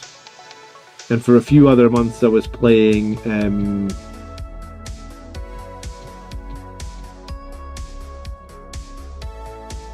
like Gilliman for a little while there as well, in a few different detachments, right? And it's like only having a couple of detachments for an entire edition is somewhat limiting, I feel like. So I think next edition, if I see a unit that I really like, let's say like the new Victrix Guard, and there's a really cool combo that you can run, and like 90% of my models are still painted red, they're still my Blood Angels models, I can still use all the stuff I've already bought and paid for. I'm going to try and be better at just being like, maybe not like play them every week, but like occasionally throw a game of that on the channel. So it's like, oh well, this week I'm playing, you know, like the Stormlance Ultramarines with these cool new models like the Victrix Guard. Because I think, like, obviously, like, I own quite a lot of characters now that are not just Blood Angels, right? Like, I own Gilliman, I own Tigris, I own Marneus Calgar, I own Grimaldus, I own a Helbreck. So that's like 5 characters that are for other detachments, and I really do like the look of that new Emperor's Shield detachment, and I think, for example, you can play the Emperor's Shield detachment without buying any models, because you just need a Primaris captain and a Gravis captain, and you pretty much have you could proxy both of them as the Imperial Fist characters, and you can play the Emperor's Shield detachment. And I think the Emperor's Shield detachment is really interesting, actually. I really want to try it. That's kind of why I'm painting Bolter Terminators. So I've got 20 of them, so I can play the Emperor's Shield detachment. So I hate playing on the channel with unpainted stuff. Like, I just kind of hate it. Even if it's just battle ready, it's better than just being like grey models. So that's why the last couple of weeks I've just been smashing some paint onto these Terminators. So I've got 20 Terminators. Obviously they're very battle ready at this point, but gives options. It was a las cannon with 8 it was a Land Raider with 8 las cannons and no transports. No transport capacity. I do not remember that at all. What year was that out in? I can't even imagine where they put the 8 las cannons. Was it like 2 sponsons on each side?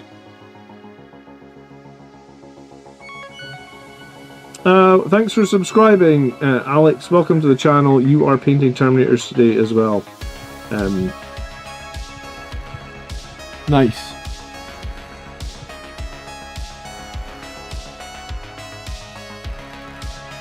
Tom says, I'm sitting here in California. Really enjoy the community you're building. I'm painting my intercessors. What part of California? I have visited California once. No, maybe once, yeah. I've been to San Francisco. And it was for a work conference. And it was pretty cool. I like San Francisco. I made the mistake of ordering scotch in a bar in San Francisco, and the price of it was ridiculous. It was a very average scotch that I would drink at home, and it was like $80 for a glass or something. And I was like, oh, fuck me. So I put it on my work card, and then just told my boss about it. I was like, I'm really sorry. I bought some scotch. It was really, really expensive. I've put it on the work business card. I didn't realise it was going to be so expensive. It's not expensive scotch at home. A little east of San Francisco in the Centre Valley. Cool, I don't know it, but I did enjoy visiting San Francisco. I'd like to go there again. I'd like to go there with my family and obviously not go for work. But, yeah. It's what it is. Thanks so much for watching, and thanks for the kind words. That is me being live for 3 hours now. The first edition of Apocalypse, it had a couple of Predator sponsons, a Land Raider with heavy bolters replaced with las cannons. It sounds crazy. What was it? Johnny Walker? No, it wouldn't have been Johnny Walker. It would have been actual, like... It would have been something that I drink here at home, but I feel like it wasn't even an expensive scotch. Like, it wasn't... I mean, I went to San Francisco in 2019? No. Yeah, 2019. So this is the year before COVID. So it was like February 2019. So you're asking, like, what drink did I buy at the bar 6.5 years ago on a random ass night out? I can't. I imagine it was like a 10-year-old or a 12-year-old Scotch. Sorry, it wasn't 80 for like one glass. No, I was with someone, like a client at work, and I bought like 2 glasses of the Scotch, and I think it was $78. So it was like, you know, it was like $39 a glass. Whereas at home, it'd have been like $3 a glass. But you've got to remember, I live literally. I'm trying to think where I am towards the River Spey. I live literally like 10 minutes drive from the River Spey, so the Scotch is literally made here. Like, it's made 10 minutes away. So obviously it's a lot cheaper here than it is to import it across the entire world to San Francisco, right? Whew. Well, that was a fun stream. I got quite a lot done. It's been a while since I painted for 3 hours, I feel like. Let me stop this camera. But I feel like I didn't really make too many mistakes either. I mean, I'm just doing base coats, I guess, but no, it's good. Let me see if anyone's messaged about Liverpool. They have not messaged anything about Liverpool. So what should I say? Who was a Liverpool fan in the chat? What should we say? Should we say, how about Liverpool? What a great result. Buy your wife Medicore $18 Scotch. Yeah, well, I mean, I wouldn't. My wife doesn't really appreciate Scotch, to be completely honest with you. She will taste if I'm drinking Scotch, but no, it's not her. It's not her forte. She's more into wine or gin, whereas I think Scotch is more of a. But yeah, guys, thanks so much for hanging out. I always feel like there wouldn't be a show or a stream without you guys. I appreciate it. I appreciate the super chats. I appreciate the subscribes. I certainly appreciate the 20 gifted Antonians. Thank you so much for that. I'll be live tomorrow night at 8 p.m. We do Army List shows We do Army List shows on a Sunday night, so we'll look at community submitted lists. That'll be tomorrow night, 8 p.m. And then on Monday night, I've got my random ass video coming. I don't know how I would have reacted. Well, me and my boss go way back, right? I've been at my job for 19 years, so I guess at the point I've been at my job for 15 years. I always think in life, honesty is the best policy. So if I just think like I was probably, I mean, I would have been quite drunk when I ordered those scotches.